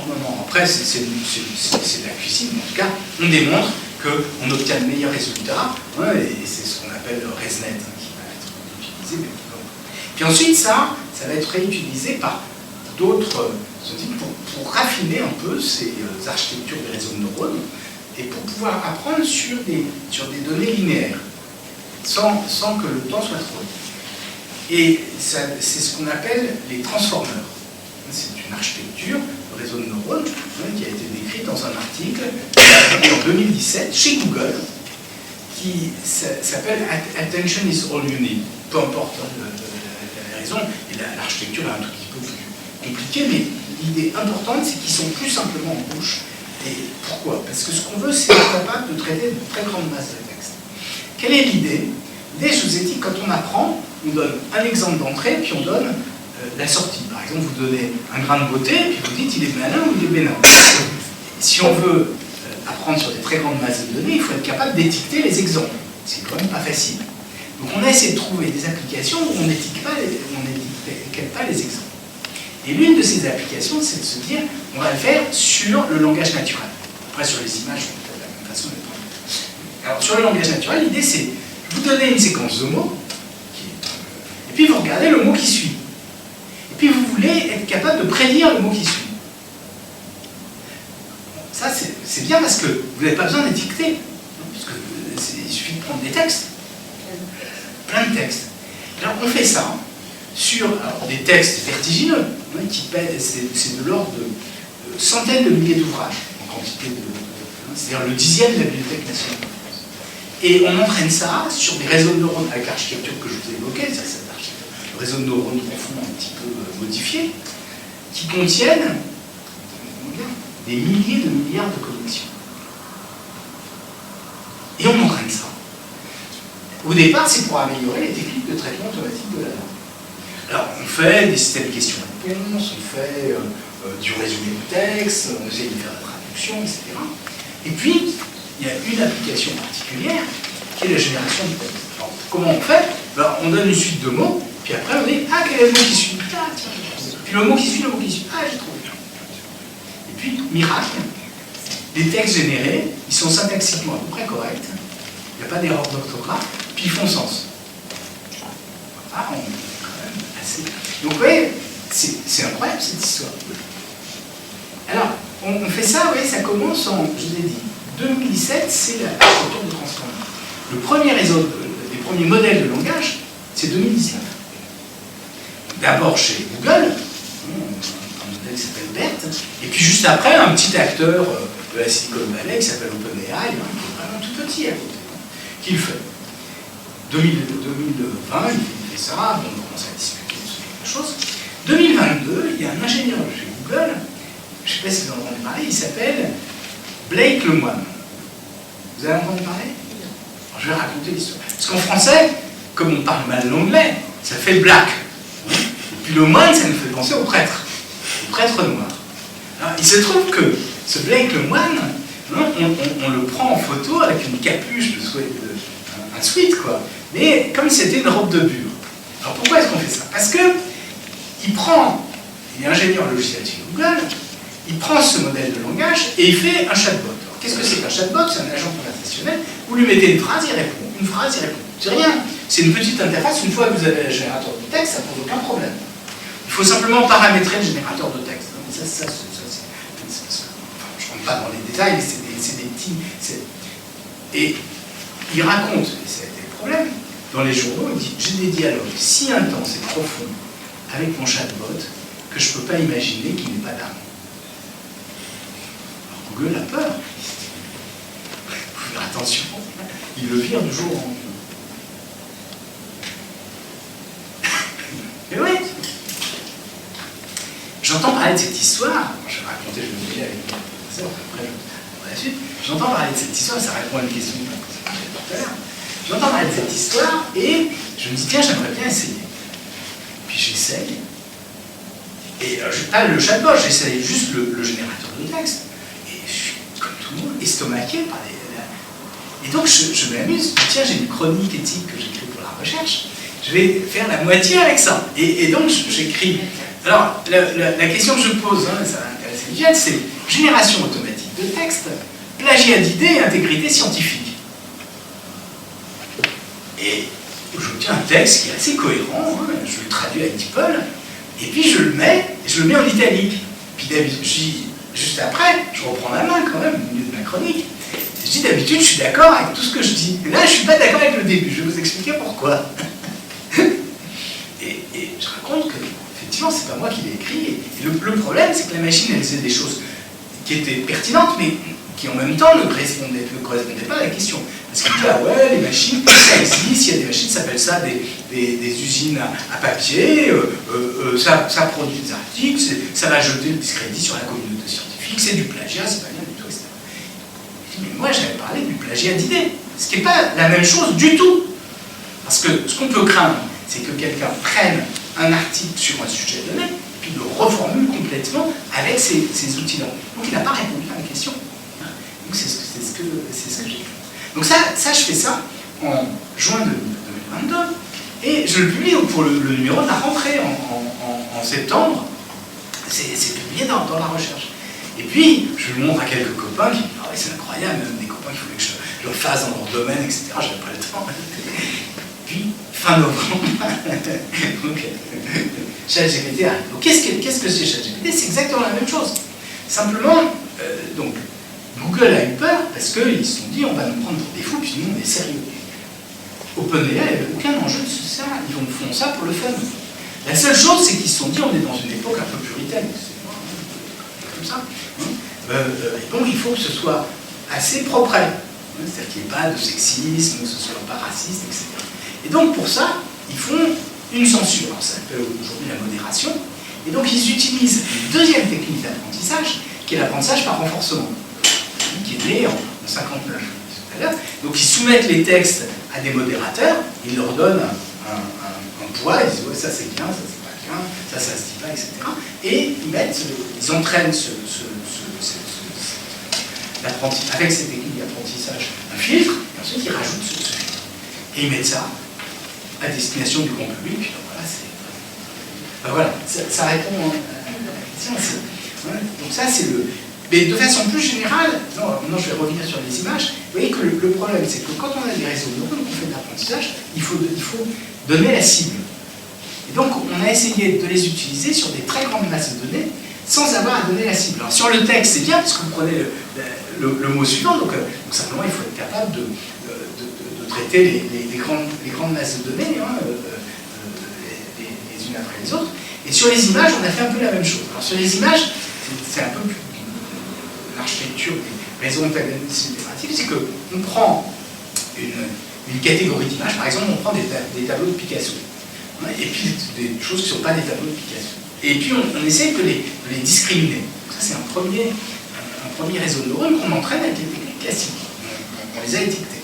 Et puis ensuite on a un deuxième réseau qui génère des images aléatoires. Et à ce moment on les fait catégoriser par le premier réseau. On dit est-ce que ce sont des Picasso ou pas des Picasso. Et bon, ensuite, il apprend, et ensuite il génère des images qui sont catégorisées comme des Picasso par le premier, et donc ça fait des faux Picasso. Donc il s'auto-alimente. Voilà, et donc il s'auto-alimente. Et à côté d'ici, donc justement, à Jussieu, à Lisieux, il y a une équipe d'informaticiens qui s'appelle Obvious, je ne sais pas si vous en avez parlé, et ils ont utilisé ça, donc ça c'était en 2014, donc ça a été fait les premiers gammes, donc c'est assez tôt. Et donc, le premier article qui était sur les gammes, il est signé par tout un tas de scientifiques, et le premier s'appelle Goodfellow. Vous allez voir pourquoi c'est intéressant. Parce qu'ici, il y a une bande d'informaticiens facétieux, ils ont dit, on va faire ça, on va générer des œuvres d'art. Donc ils génèrent des œuvres d'art, et alors, en hommage à Goodfellow, ils l'ont appelé Bellamy, comme le député européen. Et donc, ils ont fait toute la famille Bellamy. Et l'un de ces Bellamy, Édouard de Bellamy, a été mis aux enchères chez Christie's en 2018 et il a été vendu à 435 000 $. Alors, bon, si si le système crée des Picasso, bon, Picasso, lui, il n'en crée plus, donc il va y en avoir énormément de créés, et est-ce qu'il n'y a pas à ce moment-là une dérive qui va faire que le système va modifier finalement ce qui est vraiment un Picasso? Et c'est vrai pour les textes. Non, mais aussi, c'est vrai pour les textes, parce oui. qu'on sait aujourd'hui que sur le web, il va y avoir bientôt beaucoup plus de textes générés automatiquement que. Et donc on ne sait plus très bien si on va apprendre à partir de textes humains et puis de textes non humains. Mais le problème se pose pour les revues scientifiques, hein, c'est qu'il y a un nombre d'articles qui sont soumis, qui sont générés automatiquement, qui est de plus en plus grand. Et donc, qui plus est, les revues, elles ne savent pas comment faire, parce que il faut arriver à les détecter, mais on ne le fait pas toujours, donc ça veut dire que les évaluateurs sont submergés, et il y a des articles qui passent, bien sûr. Mais les auteurs, dans ce cas-là, sont des auteurs des humains. Ben, il y a des tricheurs partout. Parce que dans les tableaux, le faux Picasso, c'est une machine qui signe. Alors, ça dépend. Disons, vous pouvez faire un. Bon, mais Picasso, il sera virtuel. Mais dans le cas de l'équipe Obvious, ils ont. Parce que eux, ils voulaient vraiment montrer que c'était. Et je pense que la raison pour laquelle ils ont. Edmond Bellamy s'est bien vendu, c'est parce qu'ils ont dit que c'était une machine. C'est pas une peinture très extraordinaire. Mais ils signent avec une équation mathématique. Pour bien montrer que c'est pas. Alors, est-ce que. Face à ces problèmes-là, est-ce que l'éthique intervient? Est-ce qu'on doit essayer de mettre des limites, des barrières? Est-ce que c'est le rôle de comité d'éthique? Parce qu'il n'y a pas que le CNRS qui s'en est doté. J'ai même vu que tu étais dans le comité d'éthique de Pôle emploi, c'est ça? Enfin, de France Travail. France Travail. Voilà. Donc, est-ce que... Alors, bon, là, c'est une énorme question. Alors, je ne vais peut-être pas répondre, parce qu'il y aurait trop à dire, mais je crois que ce qu'il faut comprendre, c'est que l'intelligence artificielle, ces dernières années, a transformé complètement les relations entre les hommes. Parce qu'on échange par l'intermédiaire des machines, on travaille avec des machines, on crée avec des machines. Et puis, les élèves, à l'école, quand on leur donne un devoir à faire, ils le génèrent avec une machine. Donc les enseignants sont totalement désemparés. Un désarroi. Moi, j'ai échangé avec des profs. Et une prof de l'aide, elle m'a dit, mais on ne fait plus de devoirs à la maison. Comment est-ce qu'on apprend? Comment est-ce que les mômes apprennent s'ils ne font pas de devoirs à la maison? Parce que les devoirs en classe, on ne fait pas beaucoup. Et c'est pas seulement sur les mômes au lycée, hein, c'est en fac, hein, il ne faut pas se faire d'illusions. Je parle pas des facs de sciences, hein, mais je parle même si en sciences les problèmes se posent, mais dans les facultés de sciences humaines, hein, en relations internationales, en droit, etc., hein, les élèves utilisent ces outils d'IA générative. Donc il va falloir qu'on repense l'enseignement, la pédagogie, avec ces outils, mais qu'on repense énormément de choses. Le nombre d'applications de l'IA est extrêmement important. Moi, vous voyez, par exemple, à Pôle emploi, pour vous donner je ne peux pas vous dire tout ce qu'il y a comme application, mais l'une des dernières qui me vient en tête, parce que je la trouve assez glaçante, c'est de dire qu'on va faire les entretiens annuels d'évaluation des salariés. Qu'est-ce que c'est? Et bien, l'idée, c'est de les faire avec un outil d'IA générative comme ça, ce sera plus cadré, hein, et on va tout enregistrer, et ensuite on va transcrire automatiquement, et surtout, on va nettoyer. C'est formidable, parce qu'il y a des choses, on peut le dire à l'oral, mais quand même, si c'est dans le dossier, c'est embêtant. Bon, ça ne va pas, hein, c'est comme on dit. Mais oui, ça fait partie de ce qui se fait. Ou alors, une autre, parce que bien sûr, vous avez toujours des tentations incroyables, hein, une autre qui voulait essayer de donner la tonalité affective des échanges entre le demandeur d'emploi et le salarié de France Travail, pour voir s'il était énervé, ce qui ne s'allait pas, etc. On comprend quand même, quand on cherche un boulot, qu'on puisse être énervé de temps en temps. Ou alors, je préside aussi le comité d'éthique de DocaPost. Alors, je ne sais pas si vous savez ce que c'est DocaPost. C'est la filiale de la Poste qui a racheté Pronote. Ça vous dit quelque chose, Pronote? Oui, c'est les jeunes, ils se souviennent, leurs enfants, petits-enfants. C'est le système de gestion des notes des élèves. Et là, il y a des suggestions hallucinantes. Donc, par exemple, un prof de musique qui trouve qu'il passe beaucoup de temps avec les appréciations, parce qu'il a beaucoup de classes, utilise ChatGPT pour mettre ses appréciations. Et ensuite, il propose à DocaPost de généraliser et trouve que c'est une bonne idée que tous les profs utilisent ChatGPT pour mettre les appréciations. C'est Parcoursup qui va avoir des problèmes. Enfin, vous voyez un peu c'est quand même dans un drôle de monde. Donc oui, pour répondre à ta question, bien évidemment, il faut qu'il y ait une réflexion. Mais je crois qu'il est important d'expliquer que l'éthique, c'est pas simplement la règle ni la norme. Et c'est essentiel parce qu'on a eu beaucoup de juristes qui sont emparés du sujet et qui, entre autres, ont été à l'origine du règlement européen sur l'intelligence artificielle qui ne répond pas à ces questions. Alors, la raison pour laquelle il ne répond pas à ces questions-là, c'est pas parce qu'il ne faut pas un règlement, bien sûr. C'est vrai que ça peut être utile. Mais d'abord parce que c'est un règlement comme les règlements européens. Si vous vous ennuyez, si vous avez des problèmes de sommeil, prenez-le. Il a 350 000 signes. C'est assez rébarbatif. Mais aussi parce qu'il est fondé sur justement, pose problème sur la notion de risque. Or, le risque, c'est l'anticipation du danger. Et donc, il suppose qu'on est capable de savoir par avance ce que va être le danger. Or, ce que nous a montré l'intelligence artificielle depuis le début, c'est qu'elle ne s'est jamais, là j'ai oublié de le dire, mais ça ne s'est jamais développé conformément aux anticipations. Alors moi j'en ai fait parce que j'y croyais, mais c'est vrai que ça n'a jamais été ce qu'on imaginait. Je pensais que les systèmes experts, ça a été l'apprentissage. On a commencé avec la zone neuroformelle, puis ça s'est arrêté, puis ensuite on a repris avec la zone neuroformelle, etc. Et vous avez beaucoup d'exemples de ce type-là. Et dans la mise en œuvre du règlement, il y a des risques qui sont lunaires, parce qu'ils correspondent aux inquiétudes des bureaucrates de la Commission européenne. Et ce qu'ils veulent, c'est nous montrer qu'on n'est pas la Chine, et donc on va être démocratique. Donc vous voyez, ils ont décidé qu'il y avait 4 niveaux de risque. Il y a le zéro risque, le risque pas trop élevé qui demande simplement qu'on soit transparent, le risque élevé qui fait qu'on légifère énormément, et puis le risque inadmissible qui fait qu'on interdit. Alors, le premier des risques inadmissibles, je vous le donne parce qu'il est incroyable, ce sont les techniques subliminales. Vous savez ce que c'est, les techniques subliminales? Oui. Alors, c'est un truc incroyable. C'est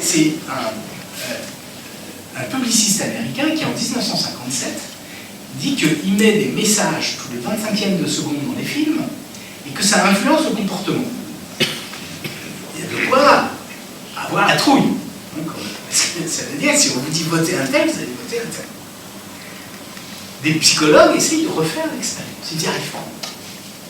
Et en 61, il lui demande ses cahiers d'expérience. Et là, acculé, il avoue qu'il n'a jamais conduit cette expérience. Donc tu parles d'intégrité scientifique, c'est incroyable. Ce qui est magique, c'est que 65 ans plus tard, les députés européens et les bureaucrates européens reprennent cette idée. Ça n'existe pas. Alors après on dit oui, mais c'est une manipulation d'inconscient. Oui, l'inconscient, oui, la publicité, ça manipule l'inconscient, mais personne n'a imaginé que la communauté européenne allait interdire la publicité, ça se saurait. Vous voyez, ça vous donne une idée du sérieux de cette réglementation. Alors ça, vous voyez, c'est le haut de la pyramide. Alors, le bas de la pyramide, les choses sans risque, c'est des choses qui, quand même, vous catrouillent. Les filtres à spam, ça n'a aucun risque. Les filtres à spam, c'est quand même, c'est vraiment, c'est de la censure. Et ça, il dit, oh, ben, il n'y a pas de problème. Pourquoi? Parce que les industriels qui étaient derrière ont forcé. Et le deuxième sont les jeux vidéo manipulés par l'IA. Alors, j'ai raconté une petite histoire, ça m'est arrivé il y a 10 jours, que j'ai trouvé bouleversant. Parce que dans ces comités d'éthique sur l'IA, pas France Travail, hein, le comité, je trouvais que c'était insupportable qu'il y ait des juristes. Alors, c'est des juristes universitaires. Alors, c'est la pire vengeance, parce que je ne sais pas qui en a parmi vous. Donc, quand je veux dire c'est la pire vengeance, pas tous, bien sûr. c'est des gens formidables. Mais parce que pour beaucoup d'entre eux, ils sont carriéristes et donc ils nous expliquent qu'ils connaissent toutes les nouvelles lois. Et donc chaque fois, ils nous disent ah ouais, mais j'ai la dernière version. Je dis, mais c'est pas le problème. Et il y en a une, donc je trouve plutôt par ailleurs, mais qui était quand même sur ça, elle ne comprenait pas trop la politique. Et il y a 10 jours, elle fait une conférence, on était ensemble, elle ferme, moi je peux toujours répondre, elle ferme, sur l'IA. Et là, j'ai compris qu'elle avait touché quelque chose qui l'avait bouleversée. Parce que, vous savez qu'on utilise l'IA générative pour faire ce qu'on appelle du deep porn. Vous savez ce que c'est le deep porn? C'est-à-dire que vous utilisez l'apprentissage profond pour faire des images pornographiques. Par exemple, il y a une technique, vous pouvez le faire sur vous pouvez y aller, vous prenez une femme et puis vous la déshabillez virtuellement. Alors bon, c'est quand même dire que vous la voyez toute nue. Et donc, bien sûr, c'est fait pour des jeunes filles, hein, c'est ce qu'on appelle le revenge porn, hein, c'est un jeune homme qui est conduit, hein, il a une photo de sa petite amie tout à fait correcte et tout, et puis il la met nue dans des positions incroyables et il diffuse ça sur les réseaux. C'est quand même, c'est assez terrifiant. Et donc là, bon, elle a été très touchée par ça, moi aussi, c'est quand même assez effroyable. Mais la chose la plus intéressante, c'est que on ne sait pas comment faire, parce que l'IA tel qu'il est voté, il n'y a aucune interdiction là-dessus. Ça vous montre bien un peu justement la difficulté qu'on a lorsqu'on essaye de légiférer en amont. Donc on invente des risques imaginaires, et puis il y a des réalités extrêmement problématiques qu'on n'a pas vu venir. De même, l'IA générative, la première version, vous savez, le texte, hein, il a été d'abord rédigé par la Commission européenne, puis ensuite elle le soumet au Parlement.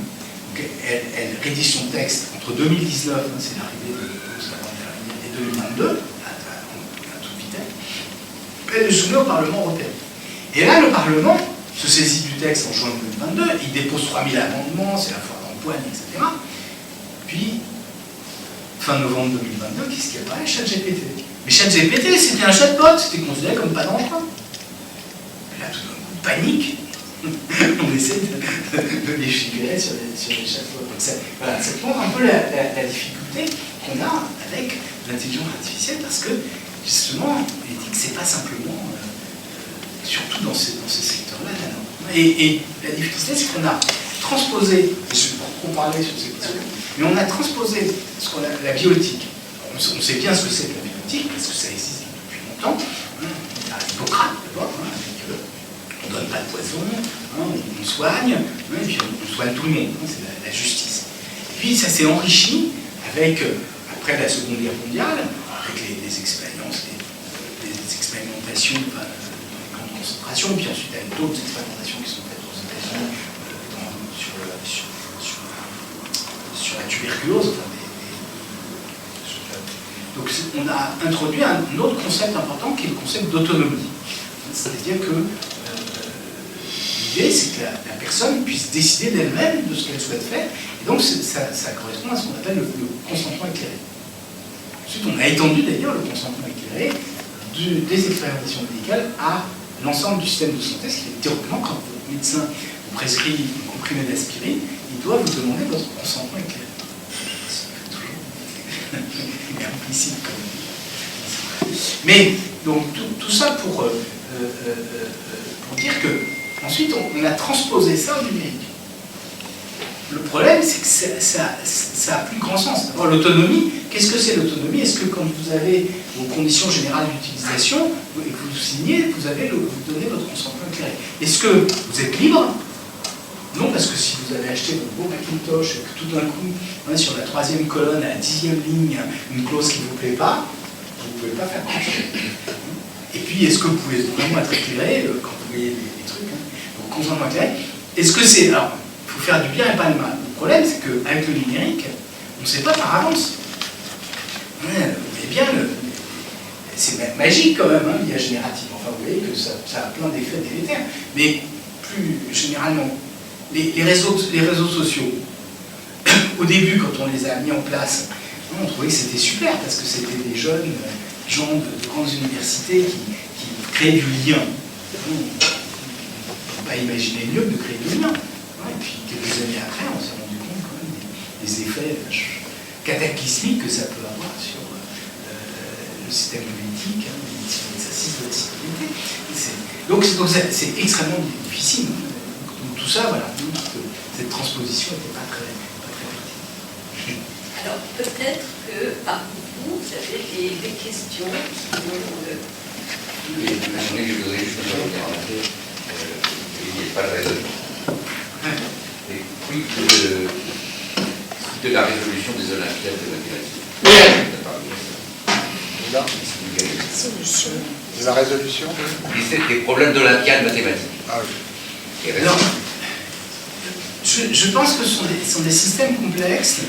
On peut avoir, avec l'intelligence artificielle générative, des heuristiques sur la résolution, mais ensuite la démonstration, autant que je sache, elle ne se fait pas directement avec l'IA générative.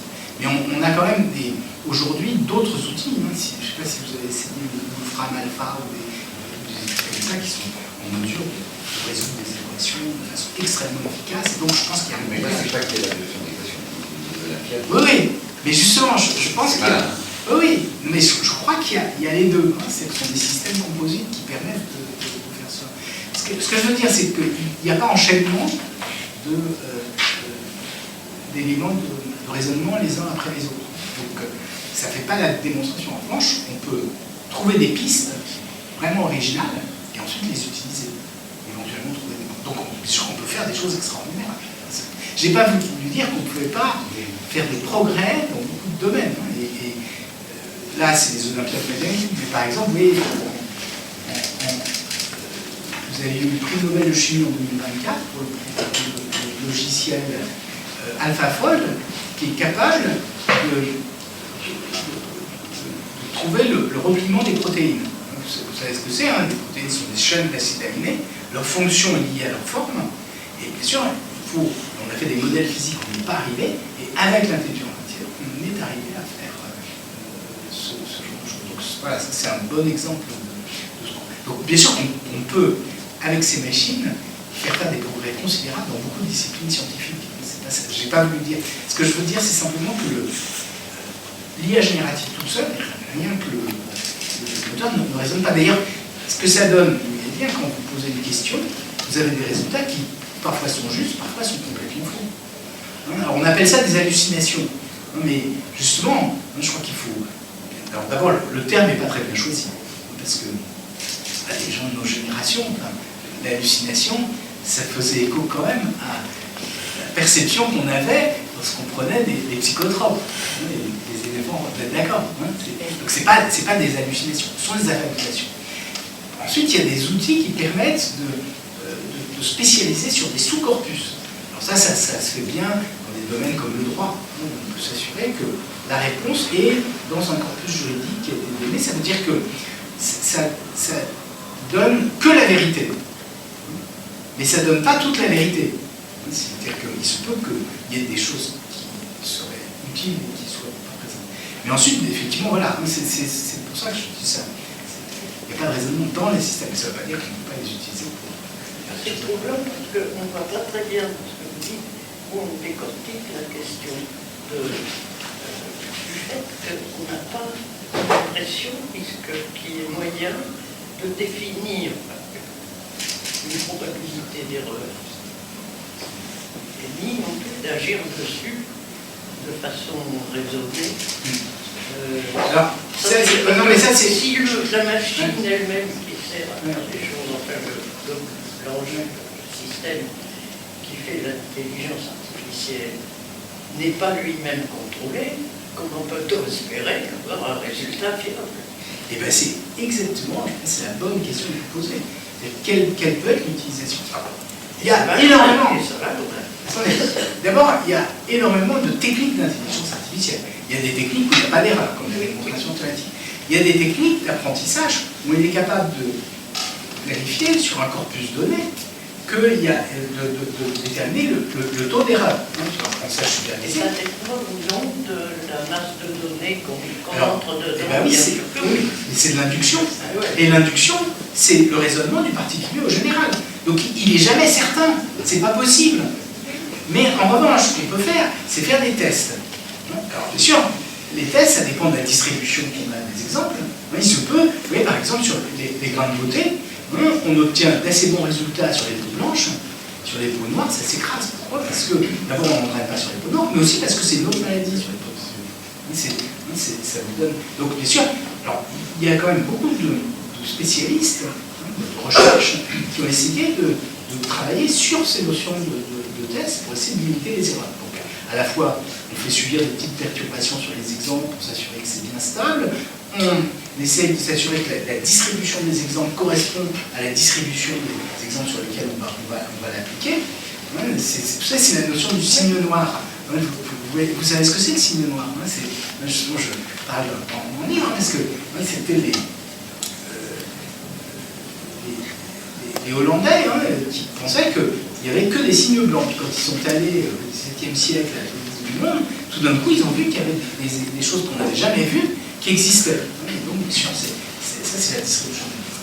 Et puis, on essaye aussi d'utiliser de la sémantique, c'est-à-dire de regarder quelles sont, par exemple, sur l'image, quelles sont les zones de l'image qui sont responsables du résultat. C'est-à-dire que si vous avez un système qui catégorise des loups, mais on donne toujours comme exemple, et que vous vous rendez compte que ce qui fait qu'on catégorise un animal comme un loup, c'est le fait que le fond est blanc, c'est pas très satisfaisant. Donc ça c'est. Mais lorsque vous avez des textes, comment vous pouvez savoir que ça va être correct comme réponse? Vous voyez, comment vous pouvez. Quelle métrique vous pouvez avoir sur les textes? C'est compliqué. Ça pose, sauf que de manière peut-être encore plus inquiétante, une question qui me paraît parente avec la question de l'expérimentation. Quelle est la limite de sa précision? Exactement. Mais vous voyez, sur les textes, c'est très très difficile, on ne sait pas très bien comment faire. Et donc, quand vous voyez, par exemple, sur la médecine, il y a des médecins en particulier, il y a un médecin homme d'affaires qui est souvent dans les médias, Laurent Alexandre, qui nous explique que c'est formidable, avec l'IA, demain on n'a plus besoin de médecins, il a écrit un livre, il ne faut pas faire d'études. Moi, ça va. J'étais invité sur un plateau, c'était avec Olivier Babot et lui, et je dis, mais comment vous pouvez écrire un livre comme ça? Il dit, ah oui, mais c'est pas ce qu'on veut dire. Ouais, d'accord, mais c'est le titre que vous avez donné à votre livre. C'est inadmissible. Mais bon, peu importe. Mais en tout cas, il dit, aujourd'hui, les systèmes, ils sont formidables, vous donnez les éléments du patient, il vous fait un diagnostic qui est meilleur que celui que vous faites. On ne peut pas dire ça, parce qu'on n'a aucun élément. En revanche, dans le champ médical, il y a énormément d'applications potentielles de l'intelligence artificielle, et même des réalisations qui sont vraiment passionnantes. Mais, justement, il faut être précis.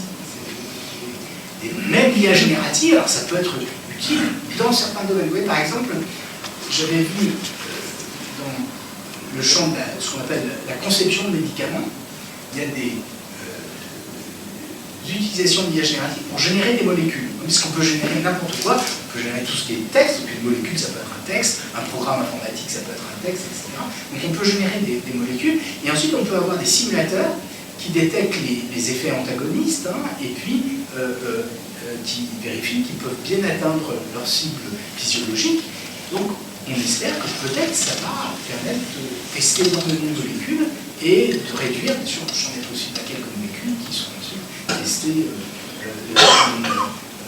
silico et puis ensuite in vivo. Donc vous voyez, c'est ce type de choses qui sont très intéressantes. Mais en revanche, quand on vous dit qu'on va soigner uniquement avec l'IA générative, c'est vraiment, ça n'a aucun sens. De même, quand on vous raconte, au début de ChatGPT, on a dit, on a fait passer les examens d'avocats à l'IA générative et ils sont meilleurs, ils ont réussi à les... Et quand on analyse le détail, c'est totalement faux. C'est-à-dire qu'ils ont passé un seul examen sur tous les examens, et ils ont eu des bonnes notes sur un sujet particulier, mais rien ne dit qu'ils auraient des bonnes notes sur le même examen sur d'autres sujets. Donc c'est un domaine dans lequel il y a plein de légendes. C'est pour ça aussi que ce livre, mais au début de l'année, il y a eu des légendes incroyables. L'été dernier, par exemple, il y a eu un ingénieur d'OpenAI qui dit qu'il a mis dans son système un instinct de survie. Et qu'ensuite, il a voulu le débrancher et lui changer de modèle. Et donc que le système n'a pas du tout apprécié et qu'il lui a dit attention, j'ai des dossiers sur toi, je sais que tu as des aventures extra-conjugales, je vais te dénoncer. C'est absurde. Et bien sûr, puis en plus, quand on lit les papiers là-dessus, voilà, c'est un peu le genre de truc qu'on vous raconte. Est-ce qu'il y a d'autres questions? Alain? En France et dans d'autres pays, est-ce qu'on sait, ma question est un peu prématurée, est-ce qu'on sait si l'IA a été utilisée dans le domaine militaire? Moi, je dirais l'inverse. C'est que on n'imagine pas aujourd'hui une armée moderne sans IA. C'est clair. Mais ça fait quand même très longtemps. Les systèmes de guidage laser, par exemple, ou les systèmes de reconnaissance des formes, ils utilisent de l'IA. La question que vous posez est peut-être différente. Est-ce qu'on a développé des armes autonomes? Ce qu'on appelle les SALA, systèmes d'armes létales autonomes. Alors là, pour répondre à la question, il convient de préciser ce qu'on entend par autonome. Parce qu'il y a un malentendu sur le terme. Donc, autonome au sens philosophique, c'est lié à la capacité qu'a d'abord une cité, se donner ses propres lois, c'est une cité qui passe sous domination d'une autre cité, elle vote ses propres lois, et puis ensuite c'est un individu qui décide, c'est à partir du 18e, de ce qui va suivre comme règle. Elle n'est pas donnée par ta religion, par tes parents, etc. C'est pas par ton raisonnement. Kant, Rousseau, etc. Est-ce qu'une armée autonome, c'est ça? Non. Moi, j'ai pris des taxis dits autonomes. Je ne sais pas si vous en avez déjà pris. C'est incroyable. J'étais à San Francisco en juin dernier. C'est rigolo. Vous donnez vous donnez l'adresse où vous voulez aller. Et puis, c'est comme il sait où vous êtes, il arrive. Et puis, et vous n'oubliez pas de donner le numéro de carte bleue. Et il vous conduit. Et c'est incroyable, ça marche bien.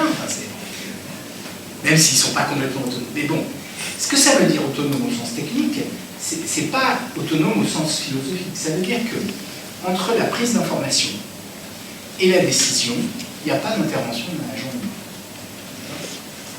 C'est pas qu'il se donne ses propres lois.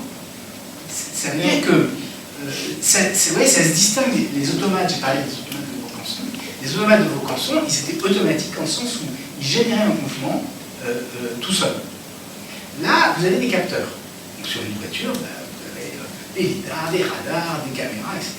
Et à partir de ça, il interprète, c'est l'IA, la perception, et puis il décide. Ça, c'est. Est-ce que dans le domaine militaire, on va faire ça? Oui, bien sûr, il y a. Alors, est-ce qu'on le fait? On le fait pour se guider, puis après, est-ce que la décision tirée. Alors, pour l'instant, on n'a pas la décision tirée, mais même si on la donne, la décision tirée, on la donnera avec des cibles bien identifiées. Aujourd'hui, on ne le fait pas, en tout cas. C'est pas au programme dans les armées européennes, il y a toute une chaîne de décision. Aux États-Unis, ils ont beaucoup d'hésitations. Rien ne dit qu'un jour, ça se fera pas. Mais en tout cas, c'est pas autonome au sens. Parce que le problème, c'est que quand on confond, on a l'impression, et on a fait des films absolument effrayants, où on a l'impression que tout d'un coup, la machine s'en va. Non, c'est pas ça. Modèle de la conscience. Si on ne veut pas dire, ça ne fait pas peur, mais c'est autre chose. Merci. Je reviens juste, puisque vous en avez peut-être déjà parlé, que j'ai pas suivi, j'ai suivi, mais justement sur cette histoire d'hallucination, puisque ChatGPT a été accusé de fournir tout le temps de réponses, y compris en inventant et en fournissant. Est-ce que c'est concevable que l'appareil réfléchisse et soit capable de se rendre compte qu'elle invente? Mais justement, pour l'instant, le principe des modèles de langage tels que je vous l'ai présenté tout à l'heure ne permet pas d'équivalent de la réflexion, c'est-à-dire de reprendre le résultat. Alors, il y a ensuite eu un certain nombre de travaux qui ont été faits pour valider les résultats. Alors, on peut soit avoir une base de données complémentaire et rechercher les résultats dans la base de données, par exemple sur des corpus de loi. Donc l'instant, on est certain que les lois sont toutes existantes, qu'il n'invente pas de loi. Il faut vérifier soi-même. Ben, Éventuellement avec un titre. oui, mais a priori, si on le donne sur un corpus de loi, la loi est dans le corpus qu'on a donné. Mais c'est vrai qu'il faut être attentif, hein, parce que si on utilise ChatGPT tout seul, il y a des lois inventées, et il y a des références bibliographiques inventées. Alors après, bien sûr, on peut très bien avoir un système, c'est assez drôle d'ailleurs, hein, c'est pas grand-chose. Mais c'est vrai que c'est pas sérieux pour travailler. Hein. Mais il y a donc, des moteurs comme comment il s'appelle, Perplexity, voilà, qui donnent leurs sources, des sources qui correspondent. Alors, ça peut être utile pour des étudiants, ça peut être un moteur de recherche, à ce moment il valide quand même, il s'assure que la source est bien présente. Mais c'est possible lorsqu'on a une possibilité pour valider.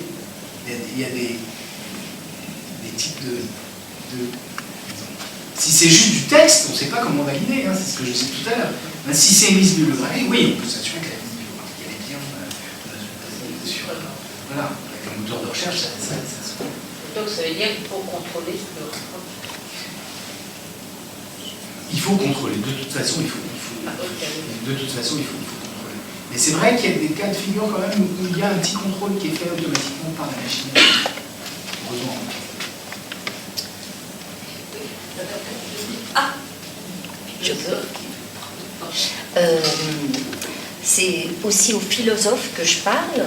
Je vous ai déjà entendu rassurer beaucoup sur l'intelligence artificielle, dénoncer les légendes, dénoncer peut-être les rumeurs affolantes. Vous en êtes où là-dessus? Alors en économie, la cavalerie, c'est le fait que il y a tout un réseau de copains, hein, et donc premier il dit bah, tiens, je vais emprunter à un autre, hein, ou je vais prêter à un autre, et donc mon investissement, hein, au départ, l'autre me dit ah ben ça va être super rentable. Puis ensuite il y a un troisième qui arrive dans la boucle, et à ce moment le troisième remet de l'argent, et à ce moment on paye le premier avec l'argent du troisième. Et puis on continue comme ça, jusqu'à un moment donné, c'est un château de cartes, ça s'effondre. Donc c'est exactement ce qui se produit avec l'IA générative. Les grands acteurs comme OpenAI disent on a besoin d'immenses centres de données. Je ne sais pas pourquoi d'ailleurs, parce que certes ils ont besoin de beaucoup de données, mais il n'y a pas de raison qu'on ait besoin. Mais enfin, ils disent donc on doit investir. Donc ils investissent dans les centres de données. Les centres de données eux-mêmes, ils disent on a besoin de beaucoup de processeurs. Donc ils achètent aux fabricants de processeurs, c'est-à-dire Nvidia. Et puis Nvidia, il a beaucoup d'argent, à ce moment il réinvestit dans... voilà, c'est ça qui se produit. Donc beaucoup de gens sont inquiets, hein, la Banque d'Angleterre a lancé une alarme là-dessus, et on ne voit pas comment ça ne peut pas exploser. Alors bien sûr, si la rentabilité effective de l'IA générative permettait de compenser tous ces investissements, oui, mais rien ne le dit. Parce que à quoi ça sert, l'IA générative? Ça peut servir, je ne parle pas de toute l'IA, hein, je parle juste de l'IA générative. Alors ça peut servir aux élèves, enfin c'est pas ça qui va rapporter gros. Donc ça peut éventuellement permettre dans les administrations, dans les entreprises, hein, de faire des gains de productivité, mais jusqu'à un certain point. Parce que comme vous l'avez dit hein, tout à l'heure, il faut vérifier. Donc c'est pas aussi facile que ça. On ne vire pas autant de gens que ça dans les entreprises. Moi je l'ai vu avec France Travail, ils ont le nombre d'applications qu'ils ont mis en place, c'est incroyable. Hein. J'ai entendu parler de 93 applications. Alors, nous, on ne les voit pas toutes. Mais donc, parce que il faut attendre une certaine maturité. Mais ça veut dire qu'ils sont vraiment quand même dans l'idée. Alors ils nous expliquent toujours que c'est pour faire mieux les choses et garder plus de temps pour le reste, mais on ne sait pas très bien ça.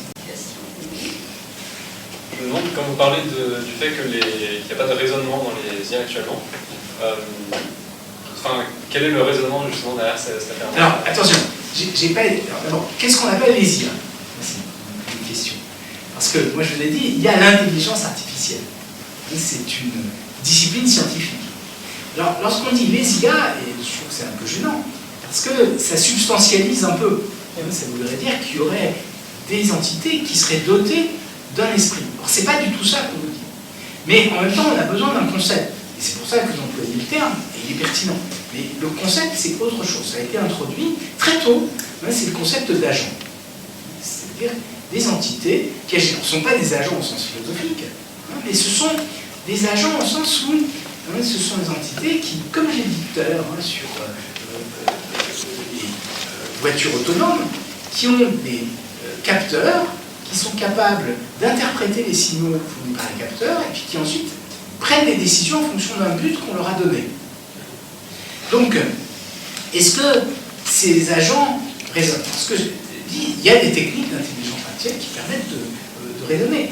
La seule chose que j'ai dite, c'est l'IA générative en tant que telle, c'est-à-dire les énormes réseaux de neurones qui génèrent des textes, eux ne raisonnent pas. Mais ensuite, bien sûr, à partir des résultats qu'ils construisent, ils construisent ces textes, tout simplement.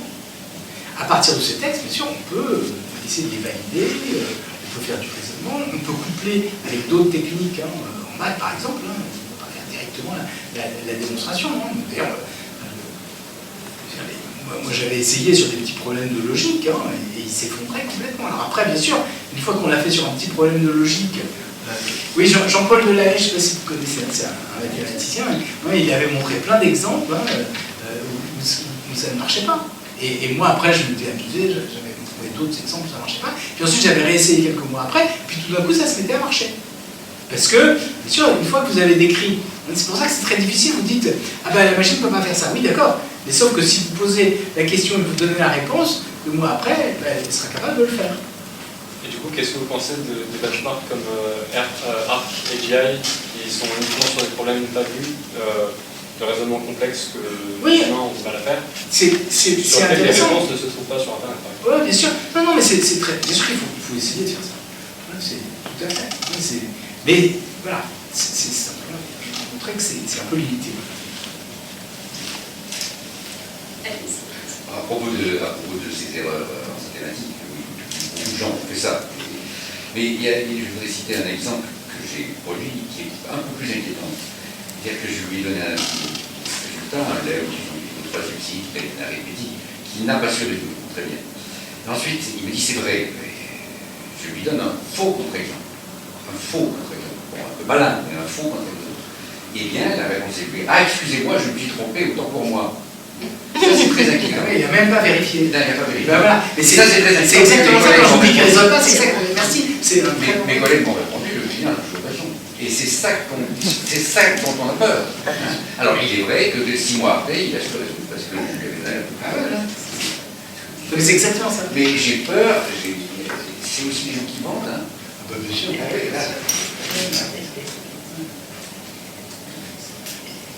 Oui, une question un peu générale. Qu'est-ce que tu penses de l'influence croissante de l'IA par rapport à la production de la science à travers la recherche? Parce que si de plus en plus, d'abord si de plus en plus le contrôle est fait par l'IA, donc ça vaudra ce que ça vaudra, mais ça risque de ne pas être un bon contrôle. Et puis ensuite, il y a de plus en plus d'articles comme on en voit, dont on ne peut pas arriver à savoir s'ils ont été totalement ou partiellement générés par l'IA. Est-ce qu'on ne va pas finalement détruire la confiance dans la production de la science? Mais je crois que tu as totalement raison. Moi, il me semble que les communautés scientifiques, chacune dans son point, parce que ça dépendra des communautés scientifiques, doivent se réunir pour savoir qu'est-ce qu'on accepte, qu'est-ce qu'on accepte. Mais c'est ça. Parce que moi, dans ma communauté, il y avait un débat en mail. Est-ce qu'on doit demander aux auteurs d'articles de dire quelle est la proportion d'articles qui a été écrite par une IA générative? Alors, il se trouve que ce que je disais tout à l'heure, j'ai été invité à une conf, même juste après, qui était au Maroc, enfin, ça n'avait rien à voir, c'était de la recherche médicale. Alors, j'aurais posé la question. Alors, ils me disent, ah oui, mais quand même, on n'arrête pas d'écrire des projets, ça nous prend beaucoup de temps. Si on pouvait se faire aider par l'IA, ce serait formidable. Ce serait déjà. Ce serait déjà. Bien sûr. Alors après, deuxième chose, Ah ouais, puis on n'arrête pas d'évaluer les projets. Si on pouvait les faire évaluer par une IA, ce serait formidable. Ça se fait aussi. Ouais, je suis sûr que ça se fait. Bah oui, Simon dit ça. Alors après, les articles, ah non. Enfin, quand même, on n'est pas des natives. Donc il faut l'écrire en anglais. Alors si on pouvait utiliser l'IA pour polir en anglais, les éditeurs, ils encouragent. Ah oui, d'accord. Et puis l'état de l'art, quand même, c'est toujours la même chose. Voilà. Et donc, petit à petit, on va toujours la traduction avec l'IA. Hein. Moi, j'avais. Justement, j'ai écrit une petite chronique là-dessus qui va sortir en janvier. Alors, je m'étais dit, peut-être qu'on pourrait se dire, voilà, qu'est-ce qui jusqu'à présent était autorisé? Qu'est-ce qu'on peut déléguer dans l'écriture d'un article ou dans l'écriture en général à quelqu'un d'autre? Donc, vous pouvez éventuellement déléguer la rédaction d'un projet. Il y a des officines qui font ça. À condition quand même que ce soit vous qui preniez les idées, mais enfin, sinon ça ne passe pas. Ensuite, l'évaluation du projet, a priori non, quand même. Ça doit être. L'évaluation des articles, alors ça c'est une question intéressante, parce que, a priori, c'est inadmissible. Mais en même temps, il y a des conférences où on dit, tiens, on va avoir 3 relecteurs humains et puis un relecteur automatique. Oui, j'ai vu ça aussi. C'est incroyable. Alors après, effectivement, sur les articles, normalement, on ne peut pas écrire une partie de l'article par ou des signataires. Donc à ce moment-là, ça peut être. En revanche, c'est vrai que la relecture de l'anglais sur l'article, on ne cite pas nécessairement la personne qui relit votre anglais. On paye. Donc peut-être que ce serait mais en tout cas, je crois qu'il faut qu'on ne pourra pas faire l'économie dans chaque communauté scientifique de se mettre d'accord sur des règles. Pour l'instant, les éditeurs ont des règles, mais ils ne sont pas d'accord entre eux sur les règles. Donc, oui, le CNMS vient de nous mettre à disposition un système d'intelligence artificielle pour nous aider à rédiger les articles. Mistral, voilà. J'en étais comme ça, tout à fait sur le derrière. C'est non seulement nous mettre à disposition, mais nous imposer. Oui, en plus, oui, il a dit, Antoine Petit a dit, qu'est-ce qui vaut mieux ça? Quand on a déposé à Saclay, c'était même pas Saclay encore, les premiers LabEx, et je ne sais plus comment ça s'appelait, l'autre LabEx, on nous imposait Ernst et Young.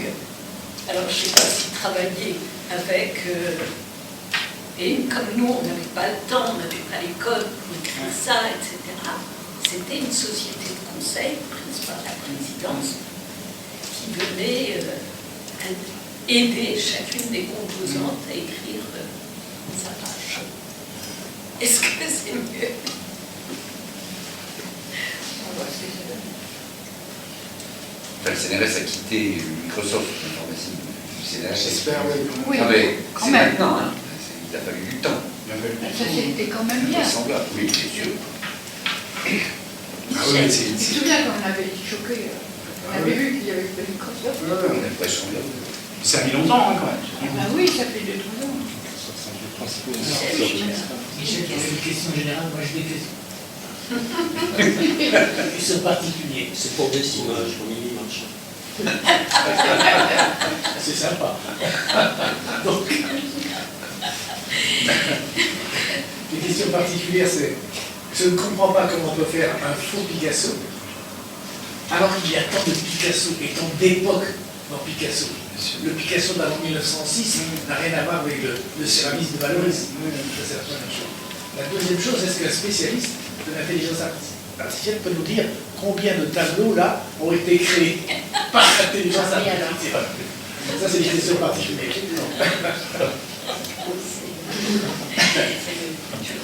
Troisième question particulière, c'est sur France Travail. Est-ce que les logiciels qu'ils utilisent sont capables de créer de vrais emplois ou de faux emplois? Et la question générale, vous êtes la plus intéressante, j'espère, c'est comment je fais partie des gens qui n'ont jamais fait écrire quoi que ce soit par quelqu'un d'autre que moi ou mes proches collaborateurs. Donc tous mes articles, c'est handmade. Et toutes mes révisions d'articles, je les ai faites moi-même. Voilà. Et je pense que c'est comme ça qu'il faut continuer. Mais je suis peut-être un peu... Le problème, c'est les jeunes. Oui, bien sûr. Et donc, comment vois-tu, fondamentalement, les messages et la formation qu'il faut adresser aux jeunes pour à la fois leur faire part, comme tu l'as dit, de l'intérêt de cette technique, parce que ça fait très longtemps effectivement qu'on s'en sert, on le veuille ou non, et deuxièmement, les dangers. On a évoqué quelques-uns par la discussion. Voilà. Je réponds très rapidement aux trois premières, puis après la dernière. Alors, la première, oui, bien sûr. Mais là, c'est Picasso. On peut, voilà, j'ai donné ça comme exemple, mais on peut imaginer que ce soit toutes les époques de Picasso. Deuxième chose, là, est-ce qu'il y a des logiciels qui permettent de détecter les images générées automatiquement? Très bonne question. Il y a un commande de recherche au CNRS qui est centré là-dessus, et c'est très difficile pour voir que les performances ne sont pas extraordinaires. Les premières images générées avaient des défauts grossiers, comme un site web, etc. Aujourd'hui, c'est beaucoup plus fin que ça, et si on ne sait pas quel logiciel a généré, on a du mal. On a des performances qui sont pas bonnes, mais ça veut dire que les fake news, ce qu'on appelle les infox, on a énormément de mal à les détecter. On m'a dit, mais on ne peut pas faire ça quand même. S'ils ont un score bas, ils vont alors, bon, mais ça a été très très long. Donc à la fin, on leur a dit, mais vous pouvez éventuellement avoir. Ce qu'il dit, ouais, on ne va pas leur donner aux jeunes. Et après, on discute avec les conseillers, ils disent, oui, mais si on a le score, on est obligé de leur donner. Donc oui, et puis après, donc, on a dit, mais ça nous aide à agir. D'accord, mais qu'est-ce que c'est? Après, bon, on s'est dit, mais il y a plusieurs leviers d'action, et donc à ce moment-là, vous pouvez avoir non un score, mais une panoplie de scores. Par exemple, la mobilité, c'est essentiel en province, la formation, etc. Voilà. Et ils en sont restés là, on est en train de travailler là-dessus, mais ça prend très longtemps. Enfin voilà, ça vous donne quelques idées des difficultés qu'on rencontre là-dessus, mais aussi peut-être de l'utilité de comités d'éthique sectoriels, où il y a à la fois des gens un peu extérieurs, qui ont différentes origines, et puis des personnes qui connaissent le métier. J'ai quelques représentants syndicaux, etc. Alors, la dernière question, alors là, c'est la pire des questions, parce que... Je la retire. Mais on ne sait pas comment faire aujourd'hui. Personne ne sait comment faire. Parce que, bien sûr que moi non plus, j'ai jamais écrit, sauf ce petit article que j'ai fait, et puis là, j'ai posé quelques questions avec ChatGPT, mais sinon, bien sûr que je ne l'utilise pas pour ça, je l'utilise pour autre chose. Mais alors, peut-être je peux vous dire sur quoi je l'utilise, c'est intéressant. Oui. C'est pas du tout pour générer des textes. C'est parce que vous avez, avec ChatGPT, enfin avec les modèles de langage, quelque chose qui est extraordinaire, c'est que vous avez des mots, je dis, qui sont statistiquement proches. C'est ce qu'on appelle, en anglais, embeddings, ou les enchâssements en français, ou les plongements lexicaux. Et ça, c'est lié à une sémantique qu'on appelle la sémantique distributionnelle. En fait, c'est que vous avez un mot, puis vous avez un vecteur de... En fait, c'est même pas des mots qui sont proches, ce sont des sous-mots, ce qu'on appelle les tokens. Et ça, c'est très intéressant, parce que ça veut dire que deux mots dans les... Si on fait le croisement des embeddings, on a une idée de leur proximité. Mais ensuite, bien sûr, on peut prendre un texte et puis regarder l'embedding du texte lui-même. Et comme ça, on a une idée de son sens. En tout cas, on peut dire sa proximité avec autre chose. Donc, on utilise ça pour détecter les inflox, les fausses inflox, etc. Donc ça c'est passionnant. Mais sinon, avec les jeunes, c'est très difficile. Parce qu'il y a beaucoup de formations où ils utilisent tous ces outils, ceux qui sont en licence, et même les projets, les profs ne savent même plus comment faire pour faire des projets de fin d'études parce qu'ils vont être rédigés automatiquement. Et le problème, c'est que s'ils ne le font pas, ils perdent la compétence, ils ne sont plus capables de le faire. Alors, moi, un jour, j'ai été invité par hasard à l'Institut catholique de Paris, et là, il y avait le recteur. Et il a eu cette chose extraordinaire, il a dit, mais vous savez, les universités avant, c'était des institutions religieuses avec un côté monacal et coupé du monde. Et peut-être, et je pense que c'est une hypothèse de travail, peut-être qu'il faudrait que les institutions d'enseignement, à un moment donné, aient ce côté monacal et qu'on écoute du monde. Je ne sais sais pas si on y arrivera.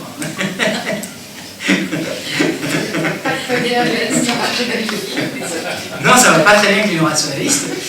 Mais bon, en même temps, c'est... oui, bien sûr, c'est cocasse. Mais en même temps, je trouvais que c'était pertinent, en tout cas, comme cette idée qui est peut-être une coupure. En tout cas, si on forme des jeunes, il faut les former à la fois, s'ils veulent être autonomes, à rédiger seuls. Et on va peut-être s'arrêter là. Peut-être pour vous dire que ces rencontres reprennent dès le 22 janvier et que le jeudi 22 janvier, nous quittons l'intelligence artificielle, on va vers le monde de l'éducation. On invite Stéphane Bonnery, qui est professeur en sciences de l'éducation à Paris 8 et qui, lui, va nous parler d'un problème de société et avec toutes ses ramifications, qui est le problème du temps scolaire, de l'organisation du temps scolaire. Vient de se terminer une convention très très rapide, en 3 mois, un certain nombre de citoyens et d'élèves de donner leur avis sur le temps scolaire. Ce que dit Stéphane Bonnery, c'est que c'est une histoire longue qui s'étale depuis les débuts, depuis le 19e au moins, et qu'on ne peut pas peut-être trancher de façon aussi rapide que ça. Voilà, alors on va terminer là-dessus. Sur la table du fond, vous avez l'IA expliqué aux humains qui parle, donc je reprends des idées qu'a développé, des propos développés par Jean-Gabriel, mais qui aussi développe d'autres choses, notamment sur les techniques. Voilà, on ne sait pas s'il y a une science ou une technologie, je voulais demander. Voilà. Et enfin, je voulais aussi vous dire que déjà j'ai annoncé, soyez à l'écoute, il va y avoir à l'écoute. Il va y avoir un prix de l'Union rationaliste remis à Stand Up for Science, donc à mi-janvier. Donc, ça sera important aussi de venir supporter cette association. À l'école normale. Voilà. Et puis, de façon, pour finir l'année de façon conviviale, comme à chaque fois, ceux qui veulent nous rejoindre de l'autre côté du carrefour, à l'arbre à cannelle, on peut déjeuner rapidement le plat du jour ou d'une crêpe et continuer à parler avec Jean-Gabriel entre nous d'IA ou d'autres choses. Voilà, et je vous remercie beaucoup d'être venus et je remercie surtout, évidemment, Jean-Gabriel de nous avoir